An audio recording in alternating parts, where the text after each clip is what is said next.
Alright, good morning everybody. Welcome to Golden Sun. My name is ConicalFlak and we have a lot of intro to get through, so let's just get going. So this is Golden Sun. This is a JRPG released by... Thank you. Oh, I should have given you a countdown to start, sorry.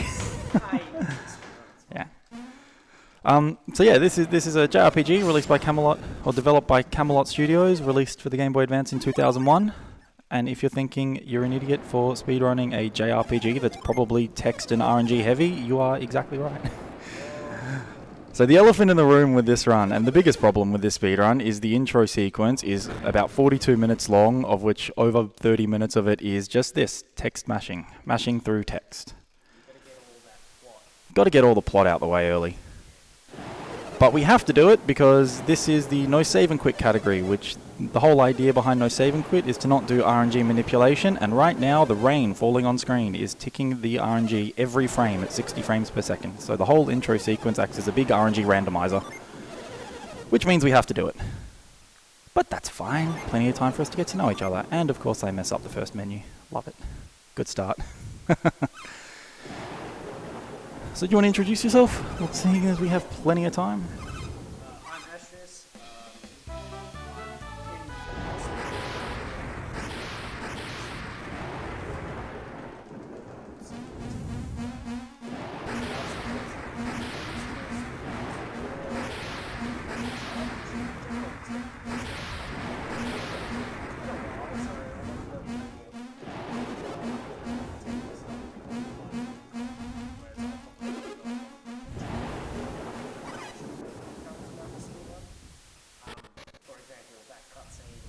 Several other cutscenes throughout the game have like multiple variants depending on what you do. So another cutscene where there's variants, you could either walk past Garrett and leave him alone, or you could talk to him. You can ignore that person, but then he'll call for you to come back and talk to him. It's also faster to leave him there to die and tell him he's going to die. Yeah, you get stuff like that where there's like different variants of cutscenes that are faster depending on how you approach them.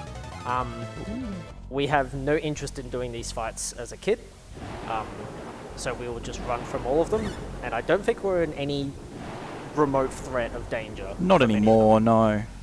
If you get bad RNG, so all the fights in this prologue are scripted, they're not random, which means we can manipulate the outcome of them a little bit. In terms of the final fight, we can manipulate that to be, as fast as possible given the RNG we've had. If you get really bad fleas from all 4 encounters, the first one you always get away from first time because you get an attacks first, which gives you a free flea. But there are 3 others. If you get really bad RNG, you can die. It has happened to people. It's never happened to me. Thankfully, from this point, I don't think you can die from this point in the prologue, but I don't want to say that too loudly because otherwise it'll happen.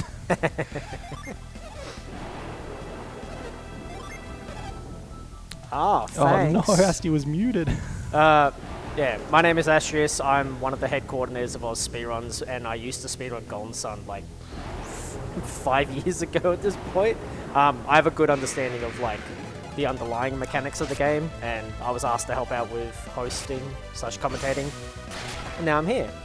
And you did mention you weren't going to die, but that was pretty close. Yeah, that was also really unfortunate because, so I have a table of sort of manipulations for common patterns you get in the prologue, and I don't have this pattern in my manip table because I would normally just reset this run because that was really slow. It was so close to like a great marathon pattern as well. If I had gotten away from that encounter first try, I would have gotten an attacks first as the first encounter in the tutorial dungeon, which would have been awesome.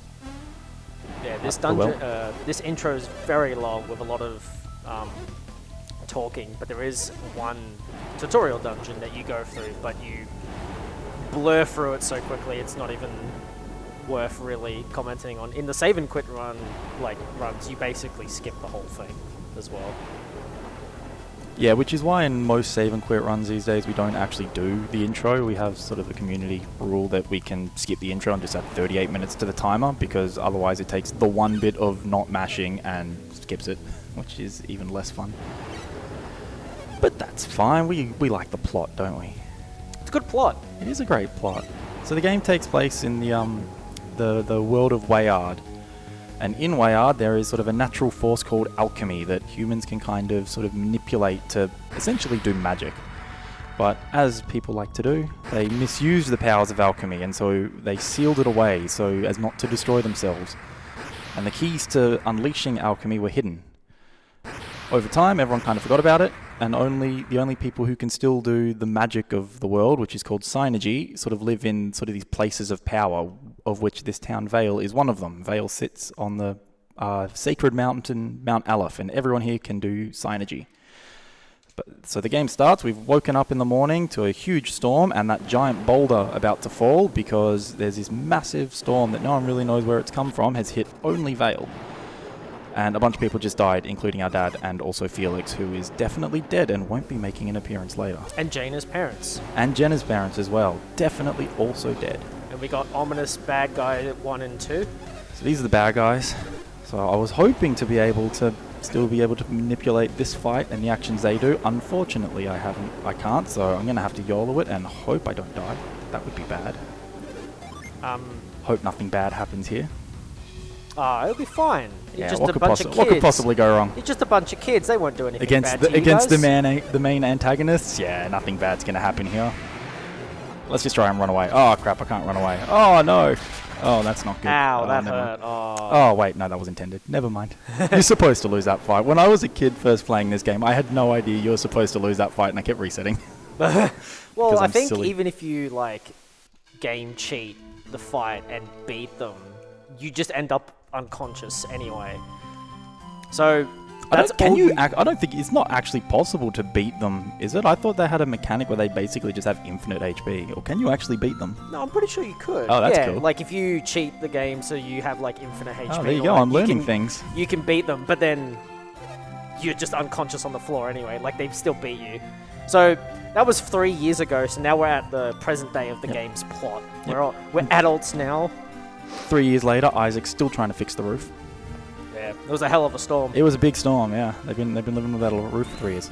So this is sort of your first view of what synergy is. Basically, it's magic that you can do stuff like move things around and summon giant gods from the sky to smite your enemies. So the classics. If you're not familiar with Golden Sun, you're probably familiar with Avatar: The Last Airbender. You could draw parallels to it. There are some distinct differences, whereas in Avatar, every person's got one element and that's it. Whereas this, you've got an affinity to an element, but you can sort of, with help, learn other trees of some of the other energies from skills from other elements, so to speak.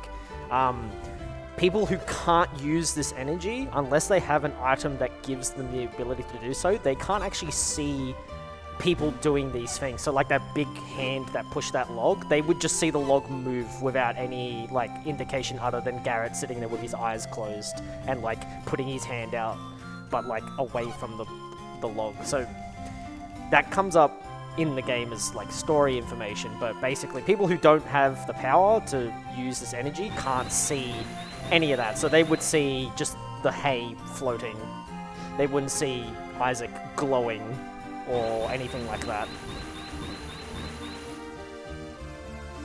Does it ever actually explain whether Kraden can see synergy?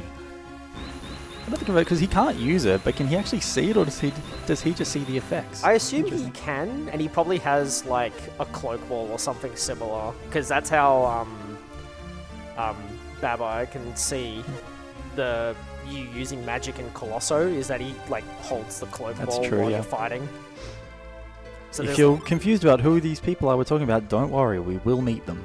They come in later. They are the old people of the game, and in Golden Sun, your age is directly proportional to how many text boxes you have. Old people like to talk in this game, which means lots of mashing. Lots and lots of mashing for us. Yes. So this is just sort of the introductory cutscene after the storm where they're talking about how Isaac's dad died and it's really sad, and he's been, spending a lot of time trying to learn synergy because he thinks it would have helped him, save everyone. Classic my dad died and now I'm sad stuff. Spoiler alert, it wouldn't have helped. It wouldn't have helped. No. And also he's a big, strong young man. Yeah, classic hero's journey setup sort of stuff. Yeah, real stock standard stuff. Yep. And we've got Isaac, obviously, and then Garrett's the red-headed gentleman, and then Jenna, the like pinky red-haired lady. They're playable characters, with Jenna being like a unique case that we'll address when she actually starts being used in combat. But the first two boys are our first two characters of the main party, which will comprise of 4 total characters. Unfortunately, Jenna doesn't stay in our party, which is very unfortunate because she's got a fantastic mechanic to prevent you grinding in the first dungeon, where if she hits, I think it's level 4, but 131 experience, she suppresses all random encounters. If we could find a way to get her for the rest of the run, that would be really, really nice. We can do it in some categories. Sadly, we can't quite do it in this category yet. Yeah, so... Because it would be nice to just turn off all encounters for the rest of the game. Oh, certainly.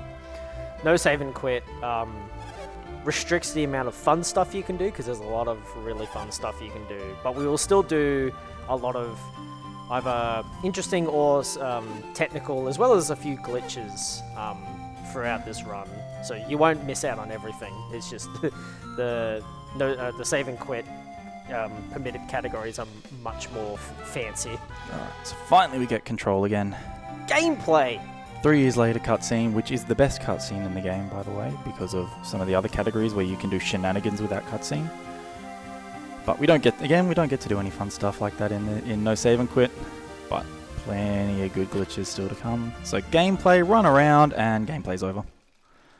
Hey look, the bad guys, they're back!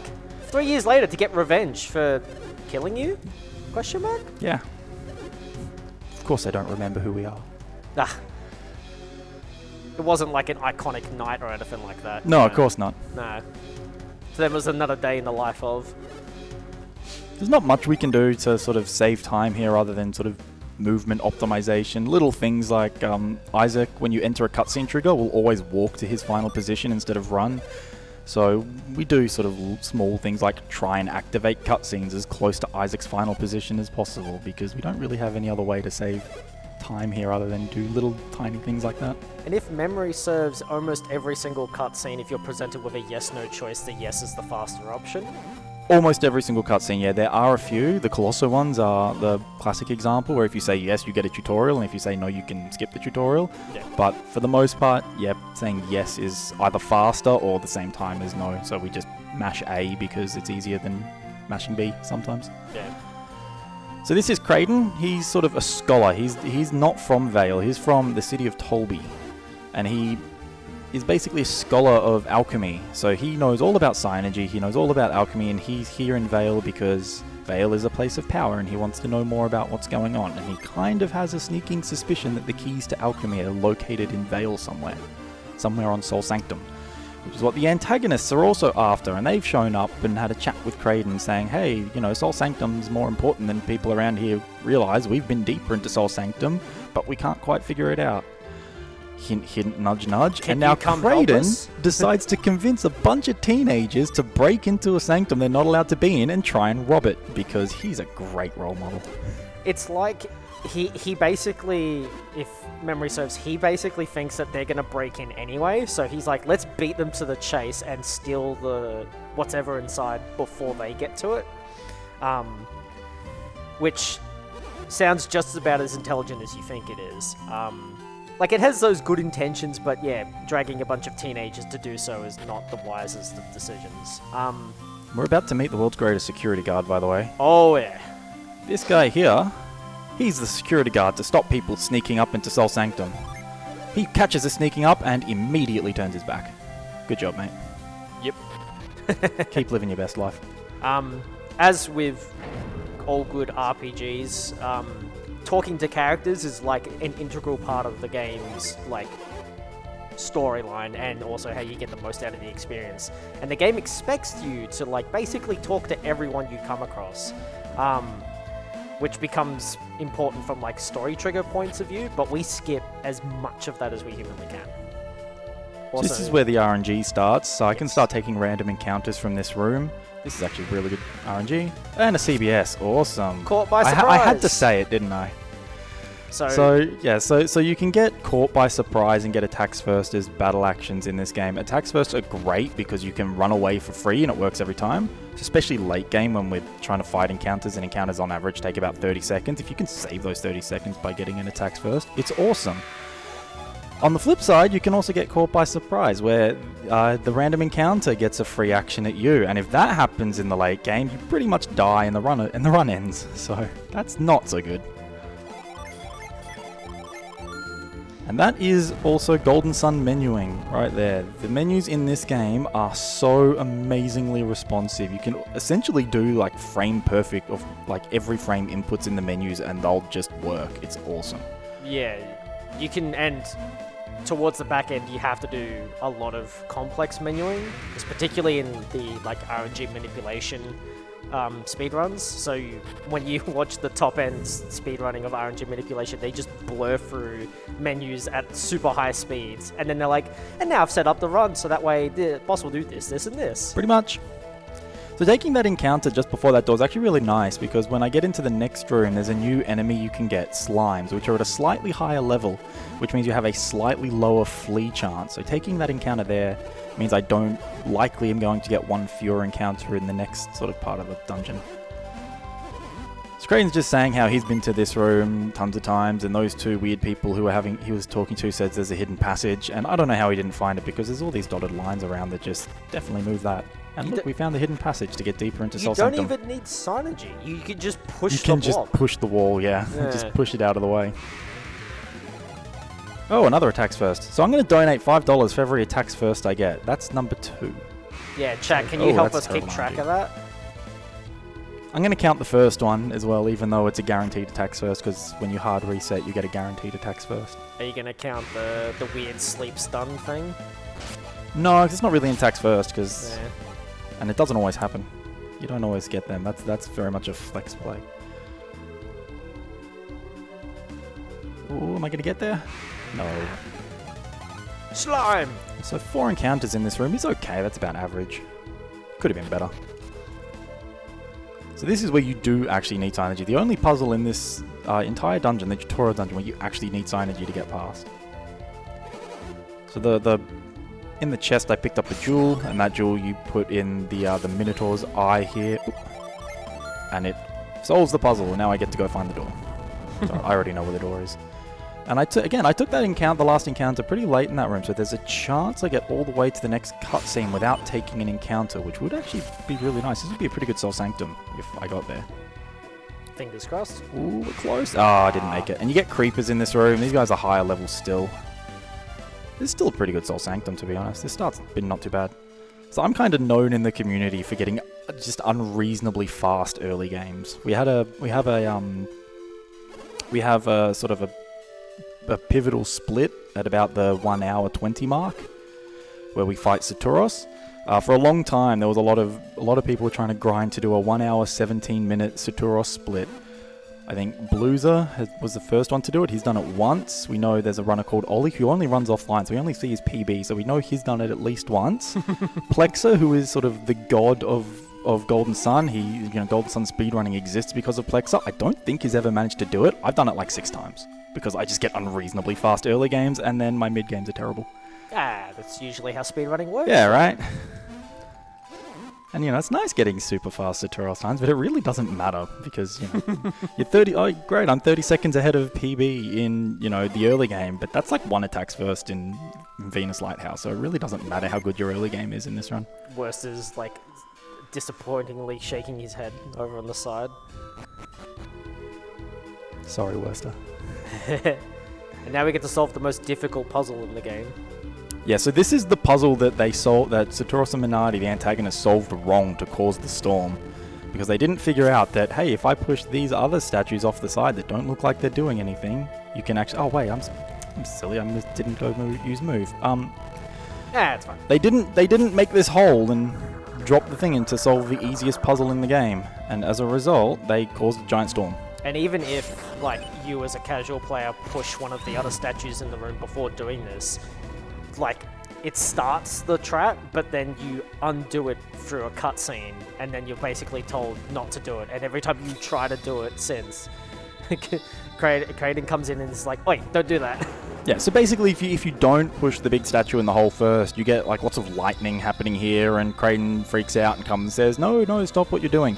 And so the suggestion is that Satoris and Minardi just didn't leave anyone down there, didn't know that they were causing a problem, pushed all 4 of the statues and caused a massive storm.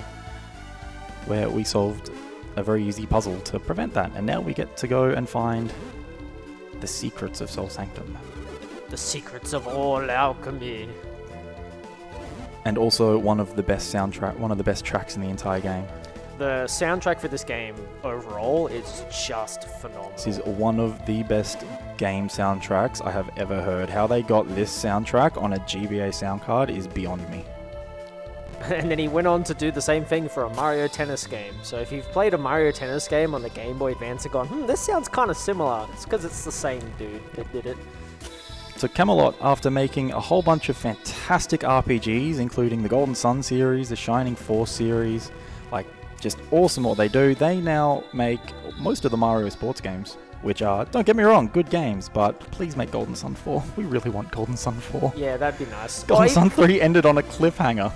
Or, you know, like a remaster of 1 and 2 Yeah. would be nice. But yeah, so... I'm still holding out hope if Advance Wars sells well, they might actually do it. Yeah, I'm keen for that. That'd be awesome. Golden Sun 1 and 2 take place, are 2 halves of one big story. So if you bought this game on release, you had to wait until the second game came out to get like the conclusion. It's only like 9 months later though, it came out super fast. So Golden Sun 1 and 2 were originally planned to be the same game on the Nintendo 64, and super early on it was decided to move it to the Game Boy Advance and split it into 2 games because it couldn't fit, the whole full game couldn't fit on one cartridge. That door, as a kid, I couldn't figure out that the beam of light was pointing at the wall. I thought know, it was just yeah, pointing it's straight super, in the air. the perspective on that's kind of weird. So, yeah, I did the same thing. I ran to the middle of the room and tried to touch it there, and I couldn't figure out what I was doing wrong. I'm glad to know I wasn't the only one on that. No, definitely not. So this is the Elemental Stars theme. I love this track. It's so good. So We did it. We solved Sol Sanctum. Yeah, and now the main mashing starts. From here until about the 42-minute mark of the run is almost entirely mashing with a little bit of very easy platforming thrown in. This is where the plot gets set up. We get to find out about things. Things and stuff. So, We get to meet also my personal favorite character, who's your favorite character? Alex. Please don't say Alex. That's my Alex is name. so overrated. But it's like, you know how you rename everyone loves it. I will die on this hill. Everyone loves Alex. He doesn't do anything. I only have one reason why. It's because that's my name. So I would rename Isaac to Alex and then be like, oh no. Oh man, this is going to turn into the why I don't like Alex cutscene soon when we finally meet him. I mean, you know, Golden Sun 4 might come out. You might get to kick his head in. Yeah, that's true. He might actually do something in Golden Sun 4 instead of just like convincing everyone else to do things, and the only people you ever see him fight are a bunch of soldiers who can't even use Synergy, so they're like no match. Yeah, so he's like, you'll see him, he demonstrates ridiculous powers and is the, like, true antagonist of the entire Golden Sun series, but you never fight him ever. He does not engage in combat with anyone who he doesn't just crush immediately. And in the Golden Sun, the Lost Age speedrun, he gives you the world's most inconvenient full heal as well. he heals you to full health right before a fight we want to lose, which is super inconvenient. Like a true antagonist. Exactly he right. knows exactly what right. you don't want. Exactly right. But yeah, he's the one that's like the puppet master. He like knows exactly what's going on. He knows exactly what he wants, and he's manipulating everyone to do everything for him and making them believe that they're achieving their own goals, which is kind of true. Like he is getting Satoris and Minardi to do something that they want to do, which is to save their hometown, but he is doing it primarily to gain extraordinary power, but he hasn't told anyone that he's doing that. So, because like when the conclusion of 2 happens, he just vanishes, and then he's already at the spot where the power is being presented once the final seal is released, and he's just like, haha, I get it, all the power. And then he gets smacked by a floating rock with an eye. Who we're about to meet very soon. Yeah. Who also doesn't get much, you know, exposition, is just sort of there as a plot device. So here we get one of the other minor optimizations you can make in the early game, which are half-tile jumps. You can kind of jump from halfway down the tiles to save a tiny bit of movement. It's the getting them saves frames. It really makes no difference, but we don't really have anything else to try, any other tricks to try and do here, so we always go for them, even if we miss them more than we get them. So, way back at the start, I said this was kind of like your Avatar: The Last Airbender. The way this game presents the elements is that it's named after planets. So Venus is Earth, Mars is fire, Jupiter is wind, and Mercury is water. So when we say Venus, Mars, Jupiter, or Mercury, we're actually referring to the respective elements. And each of the 4 characters you end up with is aligned with one of those elements. But we're pulling out the elemental stars, one for each of the elements, and they're what lights these lighthouses, which are the 4 like beacons of the like alchemic energy. And by lighting all 4, we unleash alchemy upon the world as it once was, which is a bad thing? Question mark?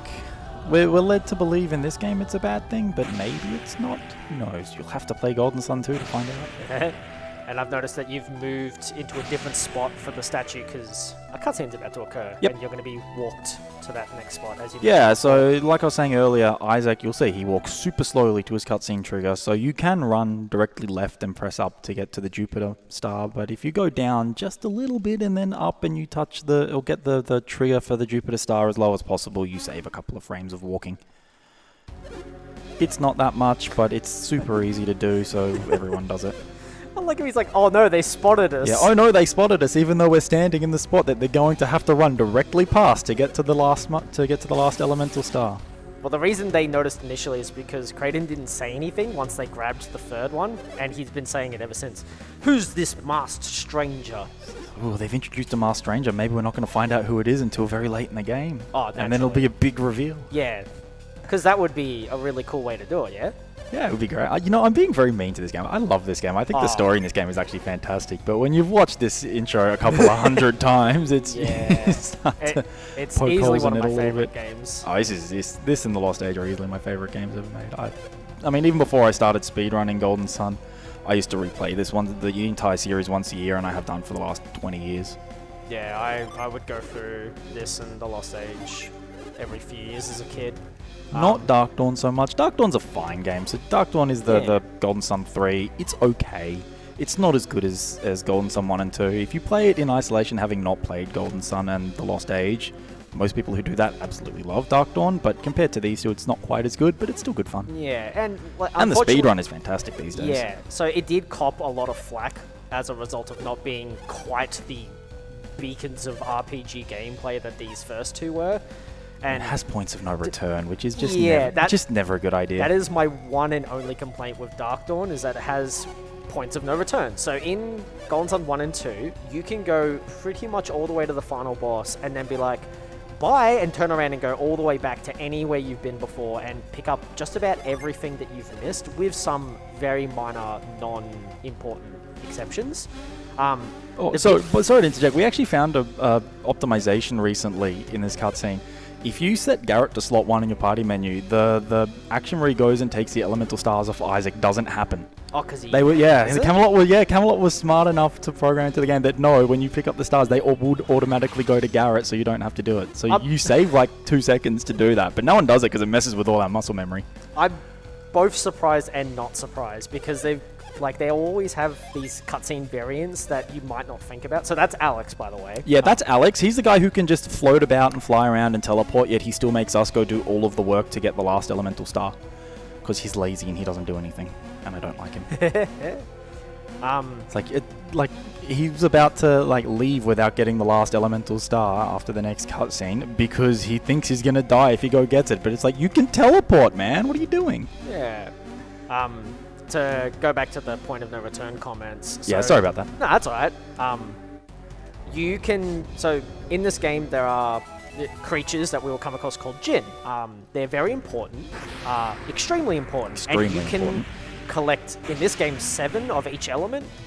If you don't, and then you finish the game and you develop what's called a password to then transfer your save progress to the second game. There are some details that I'm skimming over here, but you can basically miss out on it. However, because there's no points of no return, you can go all the way to the end of the game and realize that you've missed some, and you can just go anywhere in the game and just find them. They're there. In Golden Sun Dark Dawn, you can't do that. There are several of them that if you go past a certain point having not got them, they are gone forever. And that to me, casually, I was like, that hurt real bad, and it really made me not want to play it again. But also play it again so I can get everything. So, I don't know. Yeah, it's a shame you can miss Jin, but it's alright. We found a way to get around the points of no return now. You can just yeet yourself off bridges and run around on the world map out of bounds, which is great. Excellent. Yeah. So yeah, we've taken the last star, and suddenly the Sanctum isn't so safe anymore, and this weird floating rock has appeared and is like sucking up all the energy, and things are bad. And then now the antagonists are basically like, do we bother waiting for that 4th star, or do we just bail out and hope we find it later on? Despite the fact that Alex, if he wanted, could just warp over there and get it off us, but no, he doesn't think of that, because he's stupid, and I don't like him. And so now they're Have I convinced you that Alex isn't the best character yet? No, as I said, like, the only reason I like him is because he shares my first name. That's it. Like, the fact that he doesn't do anything annoys me too, but... Regulars in my stream will know that I complain about Alex literally every run. Literally every run I complain about him. So they're basically discussing whether or not they take Kraden and Jaina. Oh, also the masked man was revealed straight away to be Jenna's brother Felix, who was the guy in the water who died with the rock. Turns out he didn't die. I wonder if anyone else died in that boulder. Nah. They all died. They all got hit by the rock, dead on. The only reason Felix survives is because he was slightly further downstream, and they just couldn't find him before the rock hit. Or they couldn't get to him. So, like, there was a gentleman Alex. charging Thanks his for doing power. nothing. He's just like, bye. Bye. There's an old gentleman that was, like, charging up his power during the storm, and he was doing it so he could save Felix. And that's why all the people were on the pier in that spot where the boulder crashed. They were all trying to save Felix. And then the boulder hit. And then the parents and Felix are just gone. So they're like, all right, well, they're all gone. So Felix, having survived this that storm, is somewhat reasonable because he wasn't directly underneath the boulder when it struck. He was further downstream. But, well, you might find out about the others if you play the games. Yep. But now we're stuck in Felix here. is great, though. He's the protagonist in Golden Sun 2, and really he's the protagonist of the entire series. Yeah. He's fantastic. We love Felix. He's a good Although boy. Team Isaac for life. Isaac's battle theme is very hard to go past. It's true. So now we're finding out the Wise One is actually not the big scary evil rock that he looks like he is. He's the guardian of the elemental stars. And he's about to send us on the quest to save the world. And he did absolutely nothing to stop us from picking up Because he can't interfere with the actions of man. All he can do is technically not interfere by making a giant 3-headed dragon to throw at you later. Yeah, he can do a whole bunch of stuff. I'm totally not interfering. I'm just making a giant 3-headed dragon for you to fight. If you lose, that's your own fault. It's like the Wise One sends you on the quest and then disappears, and you don't see him again until the very end of the Lost Age. Which is fine, I suppose.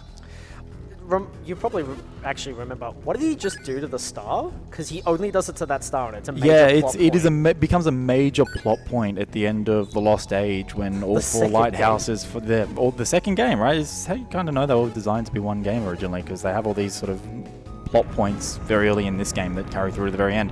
He basically imbued Isaac with some of the power of the elemental stars, so that, spoiler warning, Alex is sort of, his whole goal is to light the lighthouses so that when the golden sun shines over Mount Aleph, he can get the power of the Stone of Sages, which basically makes him immortal and makes him a super powerful god being.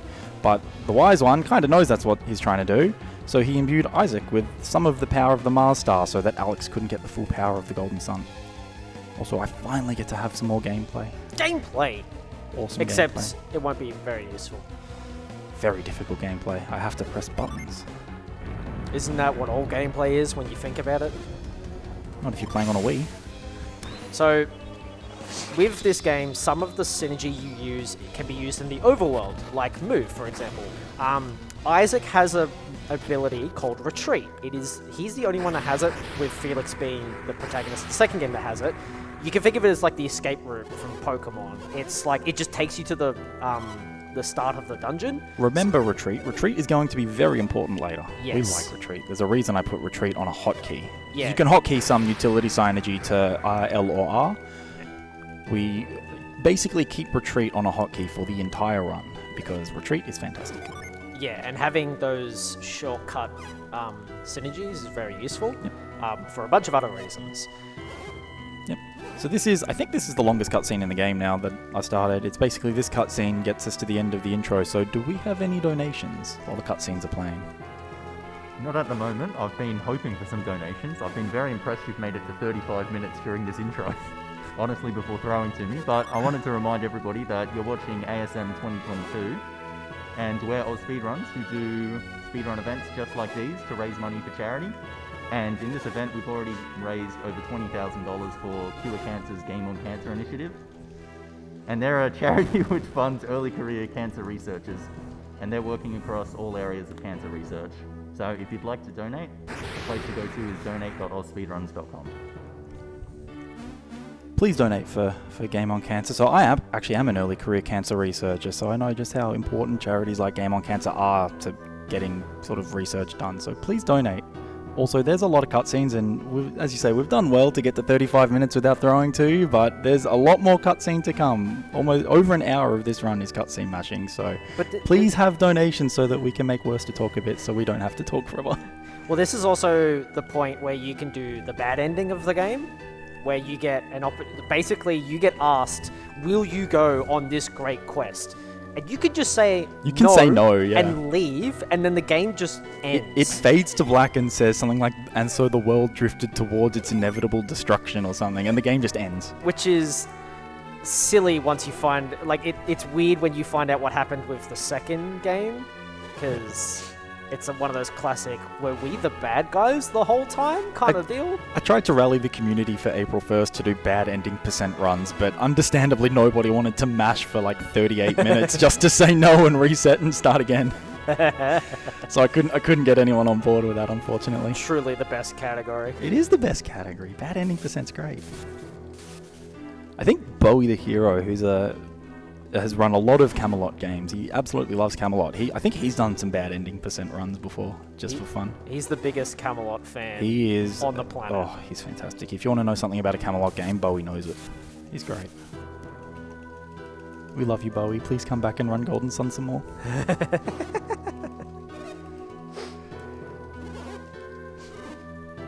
They're also concerned because the mountain is erupting, and they're like, is the village going to be okay? And the answer is yes, because the floating eye is intervening, which he said he wouldn't do, but he's intervening. Well, that's not intervening with our actions, that's just stopping us from dying, I suppose. He's a very powerful floating eye. Yeah, spooky rock. Yeah, It's exactly a Geodude, right. Spooky I swear. Rock. Certainly, definitely not the brother of the Mount Aleph boulder that tried to crush everyone. They never actually explain what the Mount Aleph boulder is. I was like, oh, the Mount Aleph boulder is falling. It's like, why is the Mount Aleph boulder important? Or is it just a big rock that's falling down? Yeah, but Because they call it the Mount Aleph boulder. Not a mount, it's the boulder. They clearly knew it was there somewhere. Like, it's just precariously hanging above the sanctum. Yeah, and they're like, oh, I hope "Should we that never deal with falls that?" down. That would be bad. And, it clearly didn't do what it was meant to do, which was to deter to stop the intruders, Satoris and Manati. You would assume it would have killed them? But no, it just, they were just we'll come back for it later. Yeah, it's like, it doesn't do anything to Soul Sanctum, the people inside. It just crushes the town. It's like, you failed to protect the elemental stars, therefore you must die by falling boulder. Vicious. Yeah, overanalyzing the plot, the things you do when you mash through the 42-minute intro. That's like half the fun of an RPG. You just, it is. You pick it apart for It fun. is. Yes, Alright, we're almost there. We've accepted the quest. The wise one said, you're super brave, aren't you great? And now the healer's giving us some terrible advice.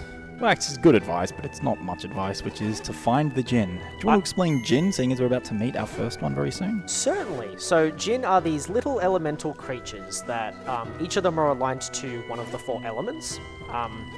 in the game, in Golden Sun 1, you will collect 7 of them in total if you collected all of them. We will not be. But basically, they're an integral part of the combat system for this game. So it's your standard turn-based stuff where, like, the speed dictates everyone's turn order. You allocate the turns that action that all 4 of your characters will perform, and then it plays out a turn in order. The Djinn, we'll go through a tutorial because we'll meet our first Djinn pretty much as soon as we walk out of Vale. He'll go through the structure of the Djinn system, which is basically they have 3 states. It's set, standby, and recovery. When they are set to a person, because you like equip them, it gives you a base stat boost to certain stats depending on the Djinn. And if you have a certain number of a certain element, like there's combinations and whatnot, we can explain classes a little later, but you gain multipliers to stats depending on the class you are. So most people, when they play the game, they just stuck with the same element on each person, which is perfectly fine because the mono element classes are quite strong. They just become very strong in very specific things. But Djinn are extremely important because after they've got set, you can then unleash an individual Djinn during combat to do something. So some of them are attacking, some of them are buffs and debuffs, and some are healing and all that kind of stuff. And every time you do it, you turn that Djinn from set to standby, and so you lose its class changing ability as well as its stat boosting ability. But then it becomes ready for summons, and summons are basically huge bursts of damage that you can launch. The more Djinn you've got built up, the bigger the summon you can do, up to a total of 4 for each Djinn, at least in this first game. When you do that though, the Djinn then goes into recovery, and every turn, one character recovers 1 Djinn. So if all 4 Djinn are on one person, it will take 4 turns for them to recover all of them. Whereas if you, say, gave a Venus Djinn to each of the characters, then did a level 4 Venus summon, the next turn, all of them would recover, and you could then unleash them again. Yep. Summons are super important for the speedrun because they do damage independent of level. Their damage calculation uses elemental power and elemental resistance, and your elemental power, you can't really affect it by leveling. And then it modifies damage done based on enemies' total or maximum HP. So a level 1 character summoning some summon will do the same as a level 99 character, which is super useful for us because we're going to spend almost this entire run hilariously underleveled. So this is Flint. He's the first Ginny. He's now explaining everything that Asti just explained, except worse, because his tutorial in this game isn't actually that great for how the Djinn system works, but he gets a lot better by Dark Dawn. His tutorial in Dark Dawn is fantastic. Yeah, and so what he's they also just worse showed than off Echo. there- Echo, which is the Flint equivalent in The Lost Age, you can skip the tutorial, so he's way better. Oh. You like Echo. So what he just demonstrated there is a bit more of about the class system. So by giving Garrett, who is a Mars-type user, a Venus-type Djinn and setting it to him, his energy, like his synergy abilities change. So he goes from having these all these fire-based attacks to having a growth ability, which is a Venus-type attack. And then as you get stronger and get more Djinn, you can get more varied abilities. So you end up with like a little bit of fire and a little bit of Venus. And there's the way this game does elements is not quite, I guess you could say, intuitive. You'd think it's like a circle where it's like, fire beats wind, wind beats earth, earth beats water, something like that. It's actually more like a cross. So, water and fire are both weak to and strong against each other. So if you hit an enemy with a water enemy with a fire attack, it will do like bonus damage basically. And then vice versa. If you get hit by, if a water enemy hits a fire teammate, it takes more damage. Ooh, that's unfortunate. Yeah, this is unfortunate. Having to heal here is always unfortunate. And you can tell whether or not your attack is doing like bonus damage by looking at the punctuation of the damage sentence. If it's a full stop, you did weakened damage. If it's a single exclamation mark, you did normal damage. And if it's a triple exclamation mark, you did like bonus or super effective damage. And so we're gonna go through more exposition, but also meet our third character of the party. Not this guy. No, not this. This is Master Hammett. He's a merchant. He is in the town of Vault, and his rod got stolen. And so he's like, things are being stolen. I have to leave. But the bridge to get him back home is out. So he's like, we can't keep going south. Let's go north to a town that was founded by thieves and is full of famous thieves. And I'm a rich dude. Which doesn't make any sense to me, but... Yeah. Then he gets kidnapped and you don't talk to him again for the rest of the run. Yeah, he gets kidnapped and there's like an optional sort of story plot later on where you go and save him. We don't. We just let him rot in a dungeon because it's going to save him is slow. You would have to... Well, I assume you'd have to get all the gin though, because you haven't figured out a way to get that gin yet. Nice. So the movement of NPCs is basically random. It's controlled by the general random number, so those two NPCs I ran past there can get in your way.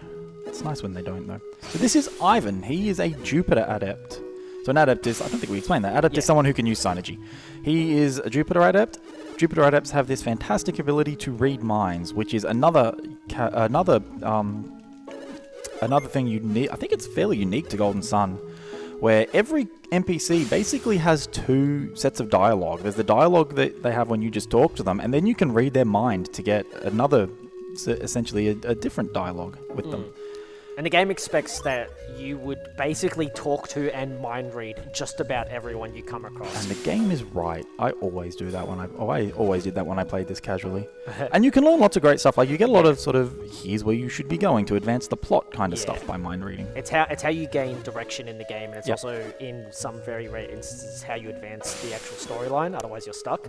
And remember when I said people who are not adepts, who can't use synergy, do not see Ivan reading minds. And Ivan's demonstrating that if he clasps hands with you and he reads someone's mind, you can read the mind too. So it's that idea that if someone who can't use synergy is holding something that can, they could then see it, which comes into play later on. But basically, every time you go up and mind read someone who can't use energy, they just see you like close your eyes and like stand really close to you, and then they're like, "What are you doing?"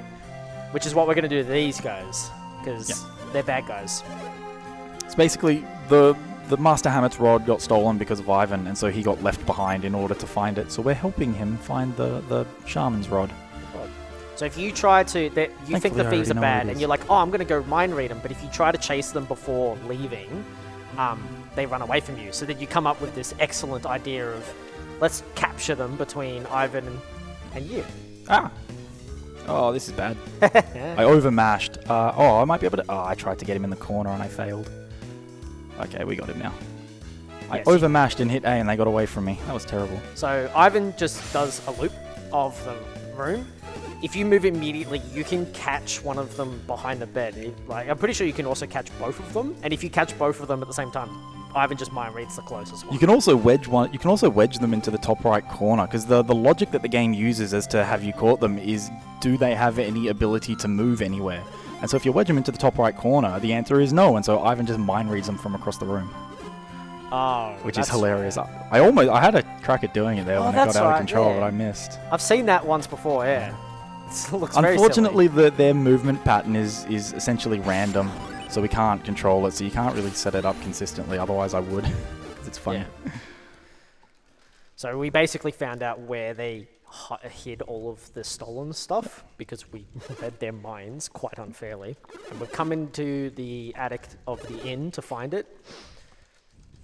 And they're like, wait, what did they just do? We should probably check in on those kids, make sure they're not doing anything suspect. Oh no!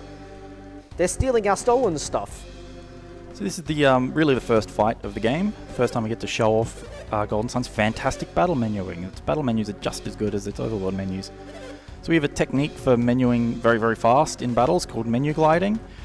There's a couple ways to do it. The way most people do it is if you press left or right and then start a button like start and select, you can essentially double the input and do multiple inputs with very fast button presses. I do that slightly differently. The battle menus also work where if you press down and right, the indicator will move to the right. If you press up and left, it'll move to the left. So I do it sort of fighting game style, where to get to summon, which is a movement of 3, I go down, right, down, like that. So you can move through menus very, very quickly. And getting fast at this game is really getting good at menus. So the bandits are not a... Oh, this is scary. Isaac could be in trouble. I was about to say it's not generally a scary fight, but when you please don't target Isaac, he gets outsped by the middle guy.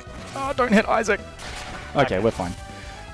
They have healing items called herbs. We don't want them to use herbs because it's slow. So far they haven't, which is nice. Oh wow, okay, this is actually good. I think I'm going to have a 0 herb fight. What am I doing? So the middle guy can't use his herbs until after he's used his smoke bomb, and he didn't use it. Wow, this is 0 herb for bandit fight. This is really good. So that was you I'm just going to do that. The ray will kill, but just in case. That was you using Flint? Nice.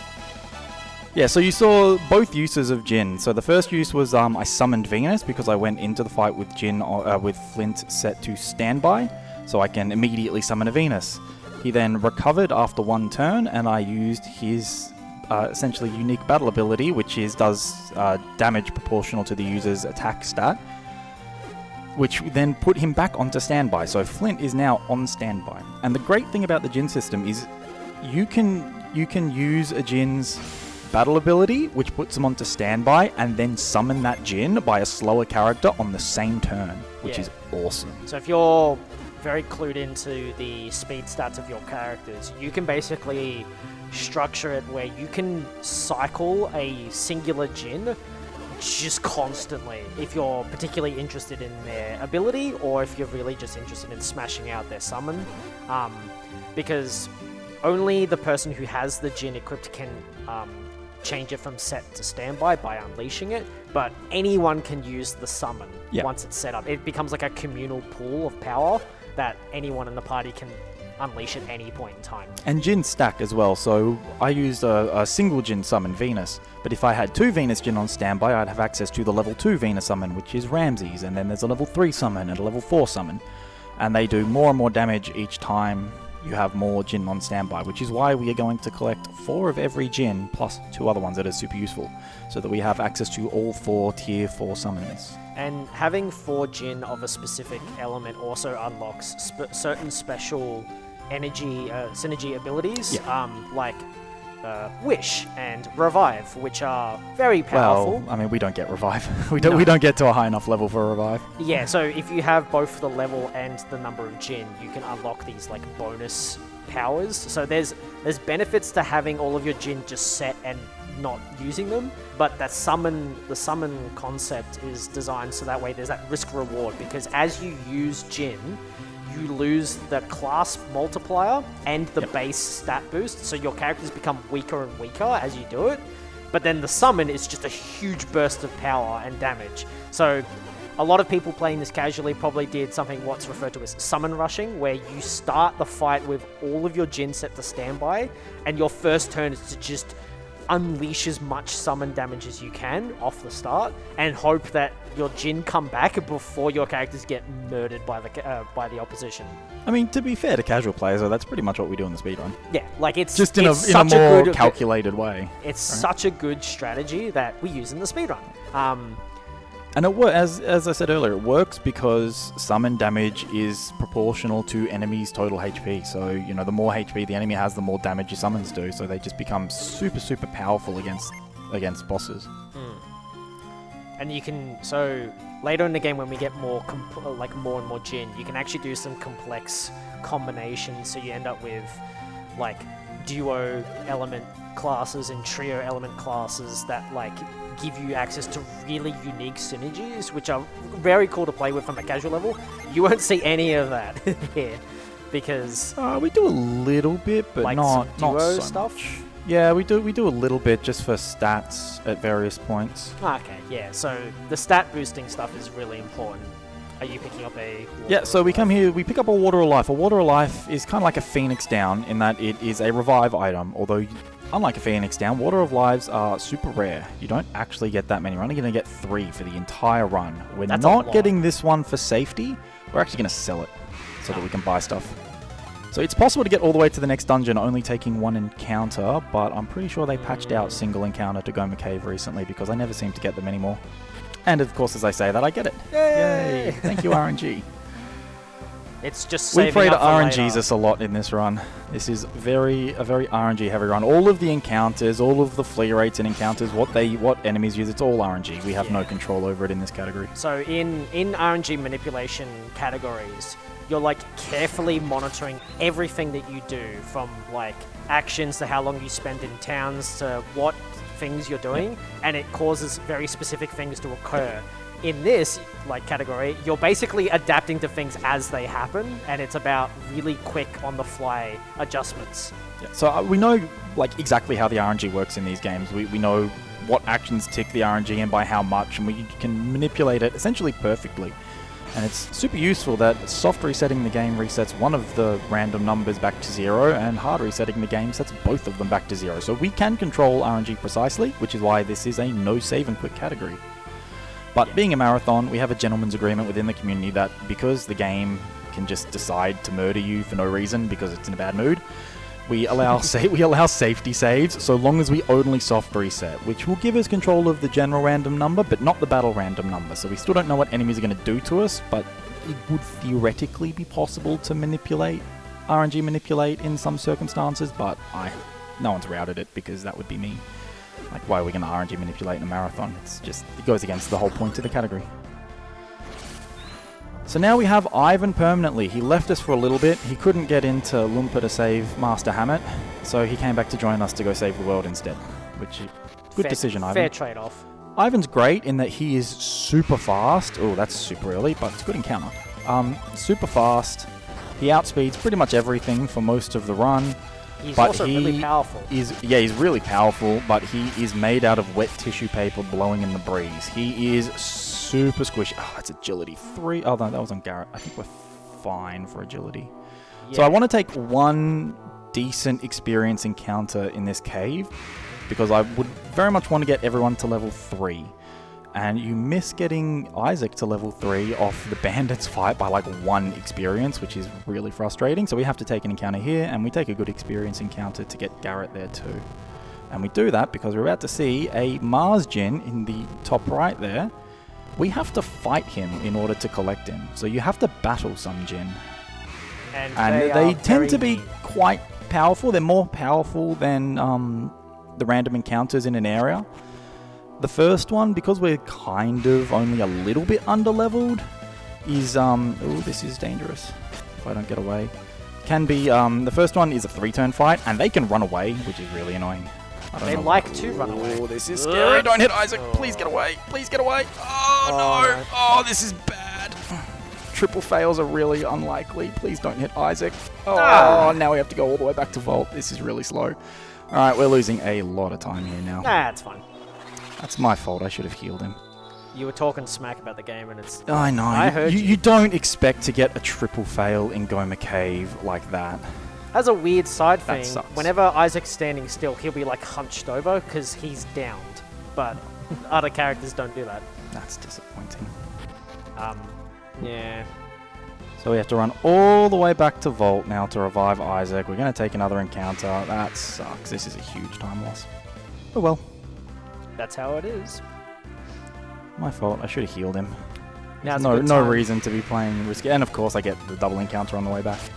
I mean, now's a good time for the host to... Yeah, if we have any donations, now's a monster. good time to hide my shame.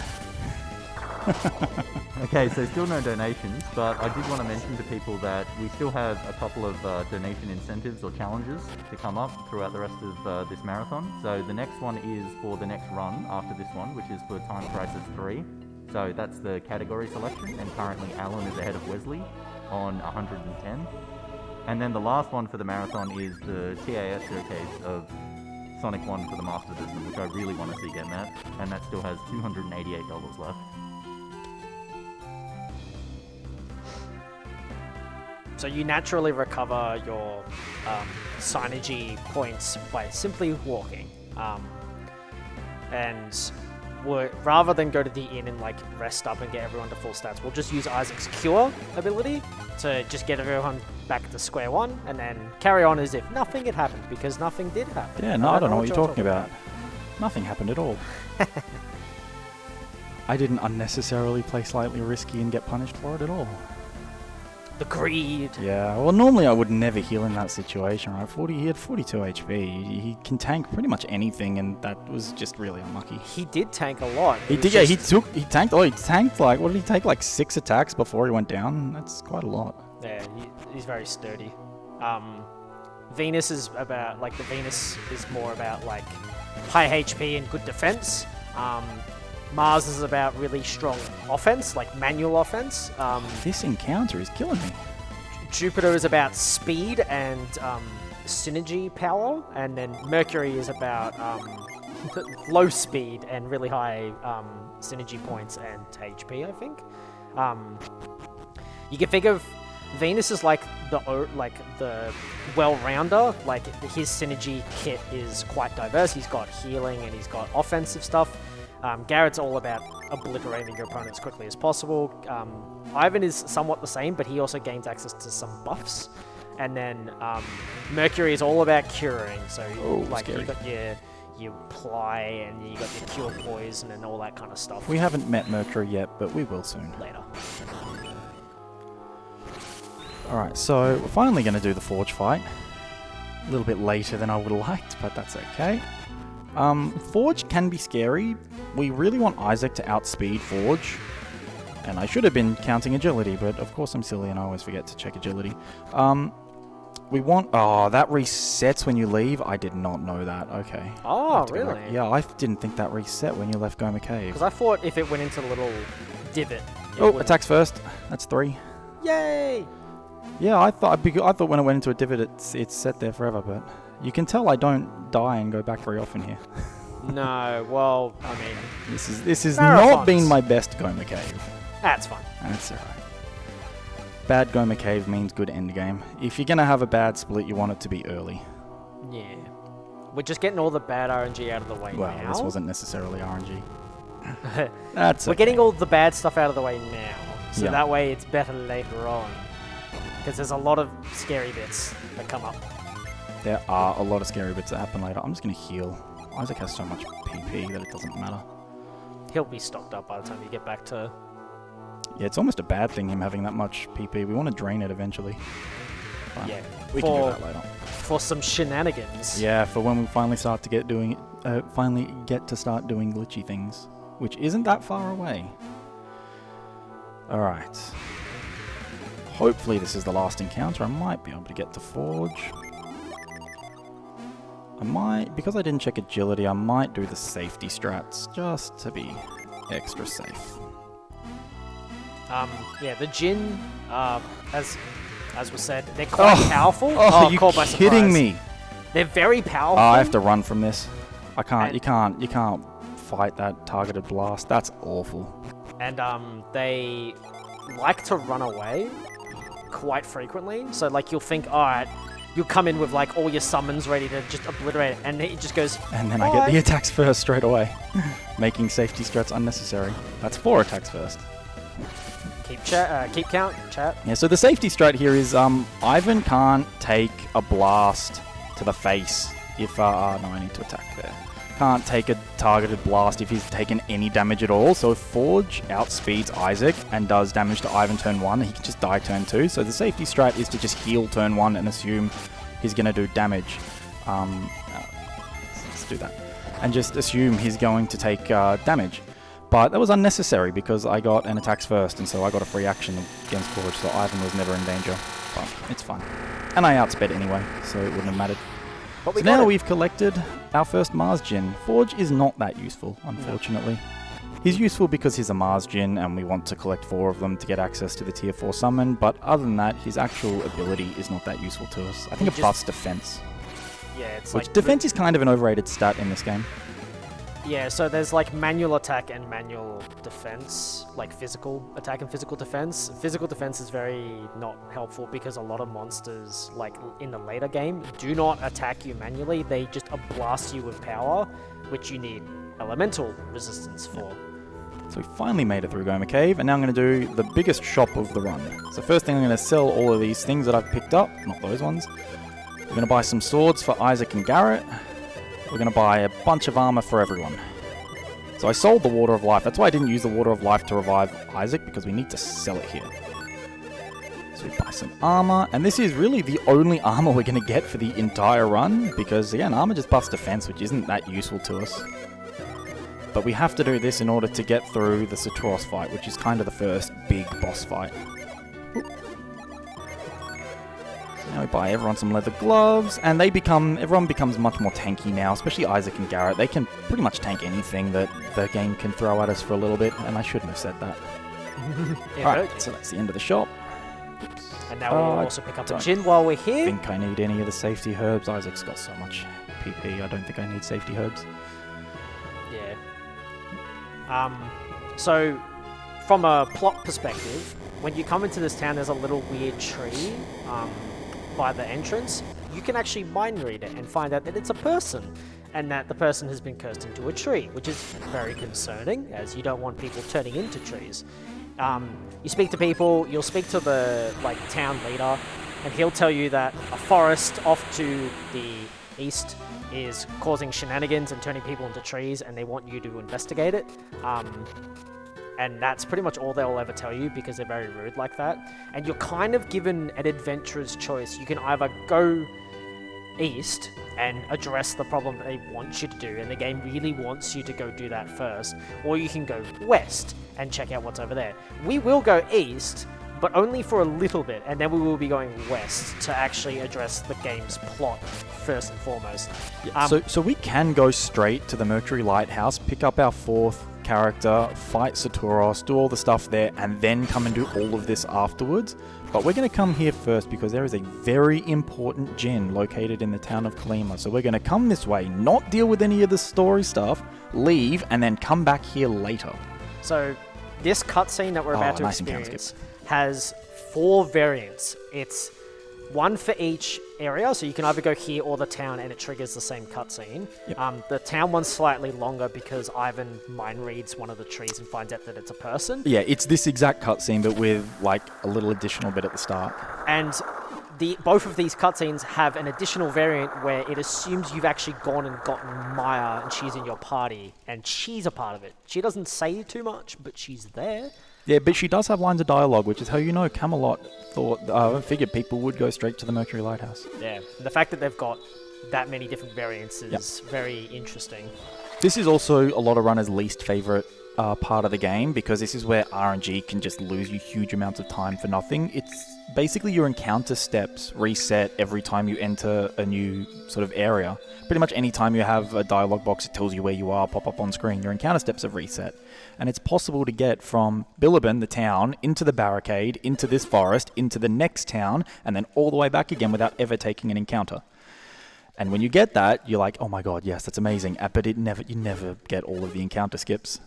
Most of the time you get like 1 or 2. Sometimes you get all of them, but really most people's PBs have a really good Bilibin Cave split, and so you just lose 30 seconds here to your PB just because the game's being normal. Also, from a plot perspective, the characters are discussing what just happened, where this mysterious barrier came up, and Ivan suggests that it's Deus Ex Machina barriers that you never see again. Yeah, he suggests that it's like an internal special synergy that we can't control. And then Garrett mentions that it's kind of like when we do critical hits in battle. So they're aware that they can attack things and do extra damage. So that's how the game sort of pseudo explains how characters can do suddenly more damage or less damage. It's because they're channel their synergy subconsciously and smack the heck out of them. But yeah, you will not see this barrier stuff ever again. Yeah, it's like they introduce it as a way for us to not be turned into trees by Tret, who is the tree god of Colima Forest, who got really, really angry. So when Mount Aleph erupted, because we did shenanigans in Mount Aleph, it spewed synergy stones everywhere. Synergy stones are basically little purple stones that we see everywhere. For us, they just restore all of our PP, which is really nice. But they caused a lot of problems when they landed. Also, I say no here. That's one of the few times I actually say no. It saves a couple of dialogue boxes. And so Colima was in the process of chopping down a bunch of trees for the Lord of Bilibin.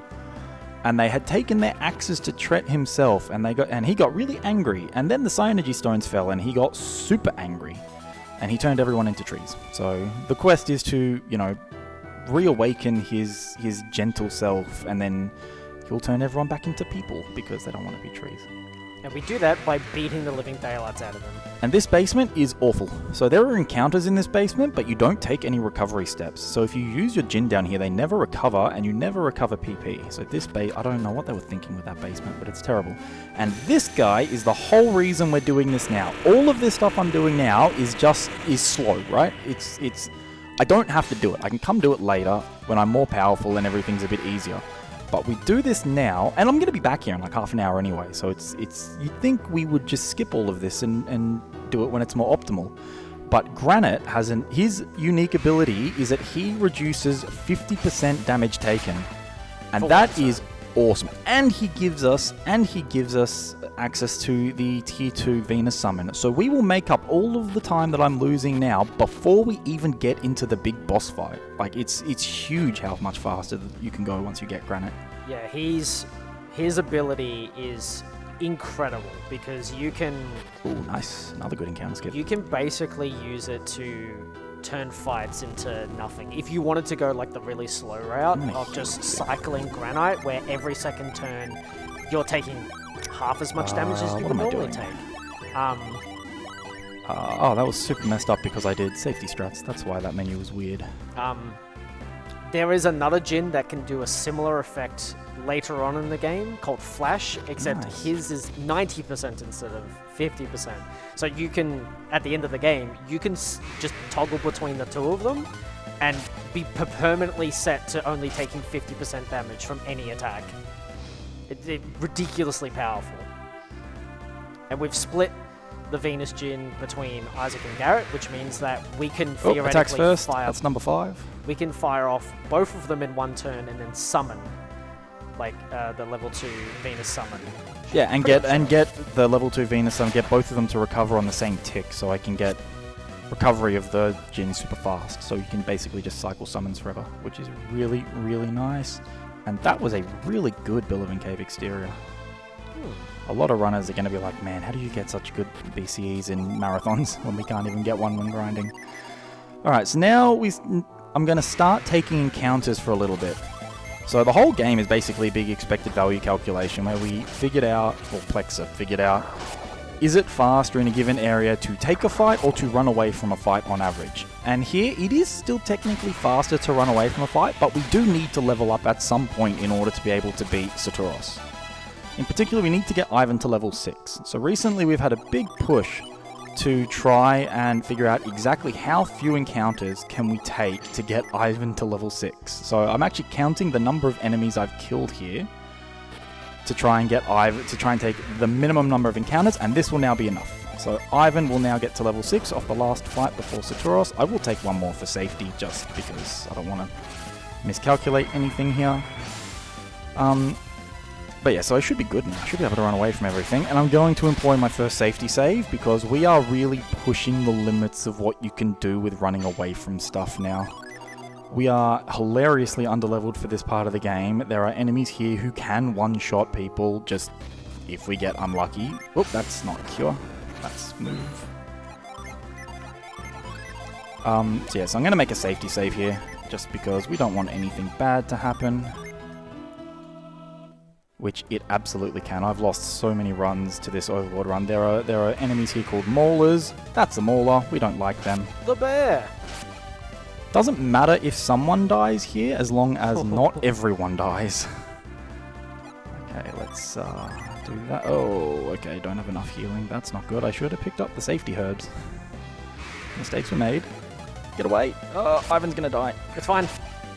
It's fine. Everything's fine. Okay, we should be good. I should get there from here. So you take more encounter steps when you're in a forest. So we made it to Immel. Thank God. So we're going to come talk to this little kid, say no, and now we're going to see one of the silliest quick little glitches. There's a snowman you're supposed to move in order to get into a cave. But it's kind of coded funny in that if you just hit it with move, even if you don't move it, its hitbox still drops down and it loses its hat. So we call that lost cap. So I can still interact as though it had fallen down. It saves very little time, but it's cute. This is Fever. Fever is very useful. Fever does physical damage, we like that. So we're going to use Fever's ability quite a lot. Yeah, offensive Jinn that do when you when you unleash them, they do physical damage, are actually very useful also from the perspective of there's a thing in the game called Rainbow Kills, it's what it was nicknamed. If you hit an opponent with the opposing element Jin and kill it with it, and then there's a few other checks that the game does, the enemy, instead of just turning to grey and then vanishing, will flash rainbow and then turn to grey and die, and you get bonus experience and gold from that kill. And we kill a couple of bosses with rainbow kills in order to get some experience levels as well. So it is actually very useful. So this is Mia. She is going to be our 4th party member. She's a Mercury Adept. She's also Alex's sister. So she is basically the guardian of Mercury Lighthouse. She is the healer of the game, which is really nice because Isaac is fine as a healer, but he's not great. I also need to pick up that bottle for later. We'll need that for reasons. For reasons, exactly right. And this is the first Lighthouse. There are 4 of them across the storyline. We only deal with 2 of them in Golden Sun 1, and then Golden Sun 2 you deal with the remaining 2. They're the big plot device. We can assume that the bad guys have come here to light Lighthouse with these elemental stars we kindly borrowed from Soul Sanctum. And we're like, that's a bad thing. We should stop them from doing it. So, being a Mercury Adept, Mia is fascinated by the Synergy move. All Mercury Adepts in the entire series, every time you use the move, they just lose their mind. They're like, oh my god, what was that hand? What did you do? Like, seriously, every single one. Mia does it, Piers does it, even the guard in Lemuria when you get there is like, when you use moves, like, oh my god, what was that Synergy? They're just so used to only ply. Yeah. Even in Dark Dawn, it's true. Every single Mercury Adept is fascinated by move. It's great. I love it.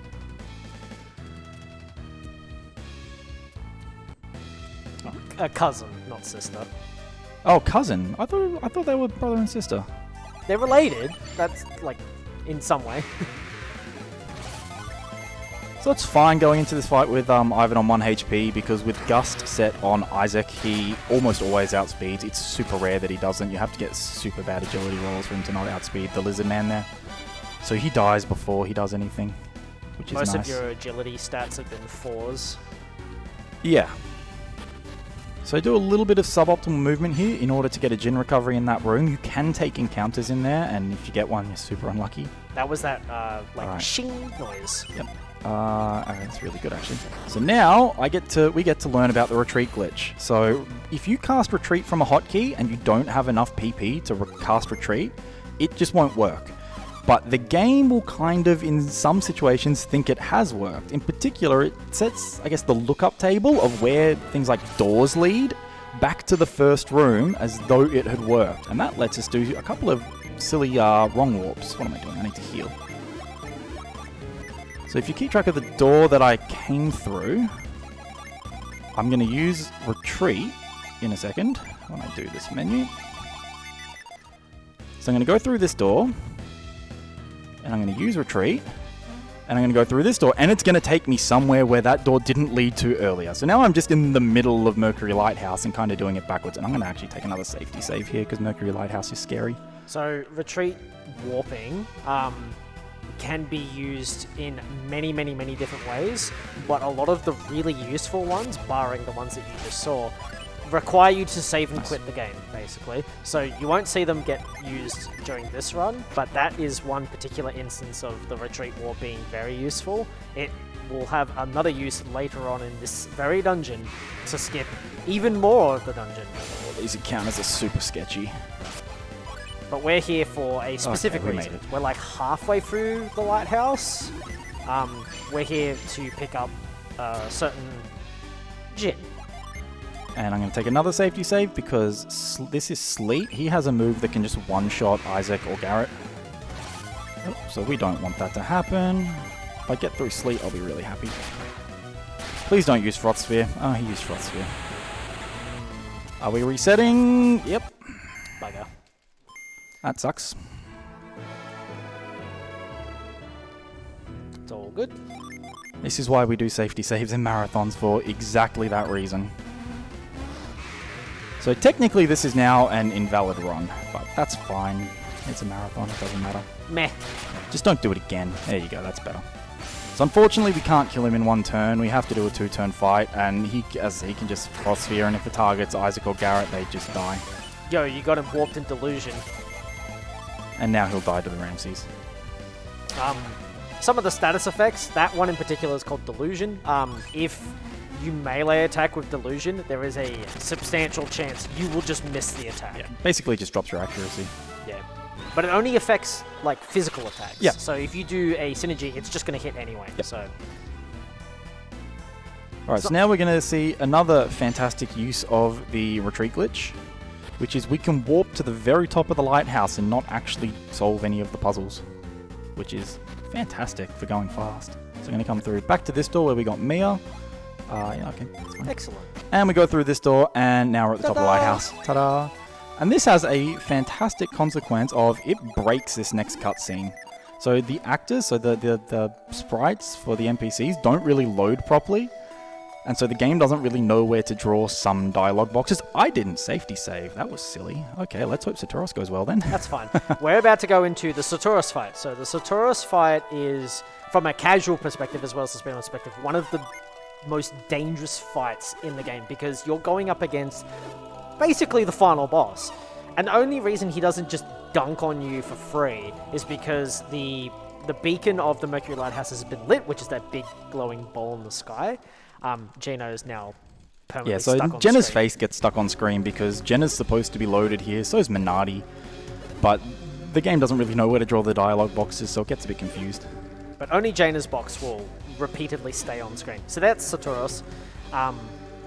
Yeah, the only reason he doesn't dunk on you, and it's explained after the fight, is because the Mercury Lighthouse is lit. It is Mercury energy, and he is Mars affinity. So it's draining his energy, is what they explain it in. Don't mind that Garrett is unaffected by this, maybe because he's too weak, or perhaps he's standing on the wrong side of it. But Maya, on the other hand, routinely gets synergy points restored to her during the fight. A second Genoface. This fight is very dangerous because of just how strong he is. He's stronger than the next boss in the game, and the next boss in the game. The next bosses go even more aggressive just before the fight begins.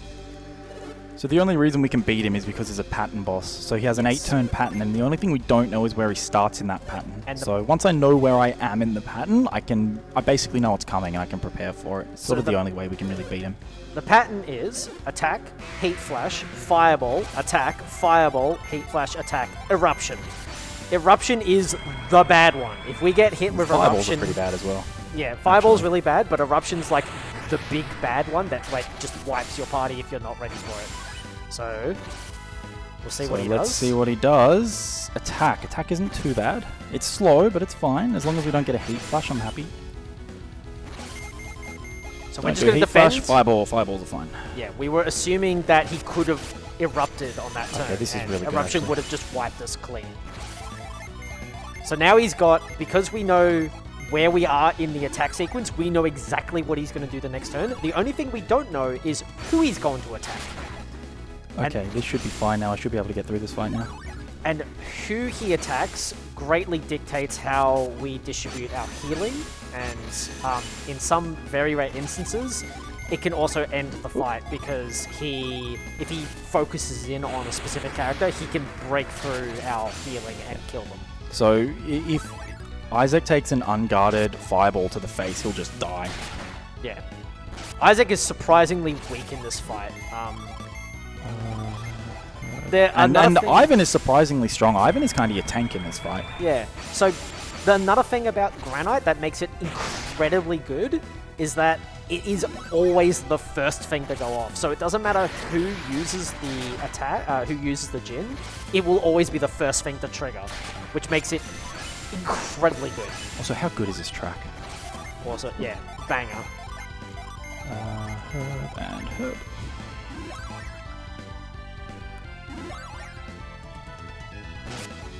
Nice. This is actually a really nice fight. Yeah, he's playing very nice. We have a little sheet with all the possible combinations of the Saturos fight. Yeah, I have notes for each permutation for this fight, so that I know exactly what I need to do and how to kill him quickly. So he's going to die on the next turn, which is good. This is an okay Satoros. Heavy abuse of Granite makes this fight possible. That's why we had to go back and grab Granite before we came here. Otherwise, you would have to sit there and grind in Mercury Lighthouse just to get strong enough to be able to not perish as soon as he, like, uses Eruption. Yep. And he dies. Nice, we got through Satoros. Awesome. That makes me very, very happy. Satoros is a massive, massive run killer. Getting from here, the run can be very, very slow, but generally I can get to the end of the game from here pretty much 100% of the time. So that's really, really nice. Fantastic. That was just whether you can do it quickly is still up to RNG, but that's really good. Yeah. Getting past Satoros is a huge sort of check mark in this, or checkpoint in this run. So yay. Just a shame about Goma Cave. If it wasn't for that, this would actually be a really nice run. Yeah, it's alright. That's alright. You're just getting the bad stuff out of the way. Exactly early. right. Getting the bad things out of the way early. I'm building the attacks first for Venus Lighthouse. Tunnel ruin skip. It's going to happen. We'll see. So here's Alex, who decided to sit behind and watch us fight Satoros and absolutely not help, because he never does anything. If he did, though, you would have been flawed, because he's a Mercury adept, so he would have been empowered by the Lighthouse, and he's already ridiculously strong.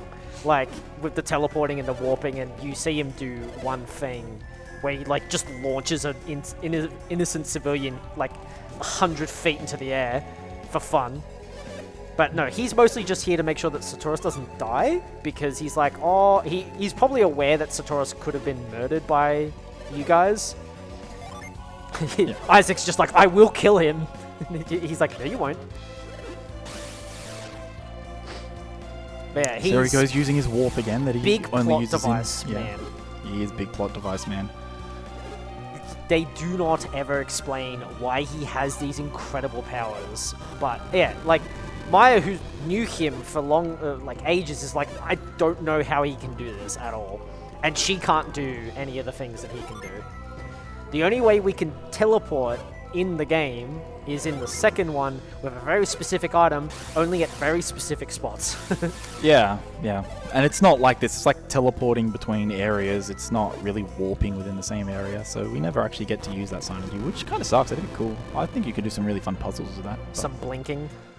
But yeah, he's the big bad. He's after the Golden Sun. Roll credits.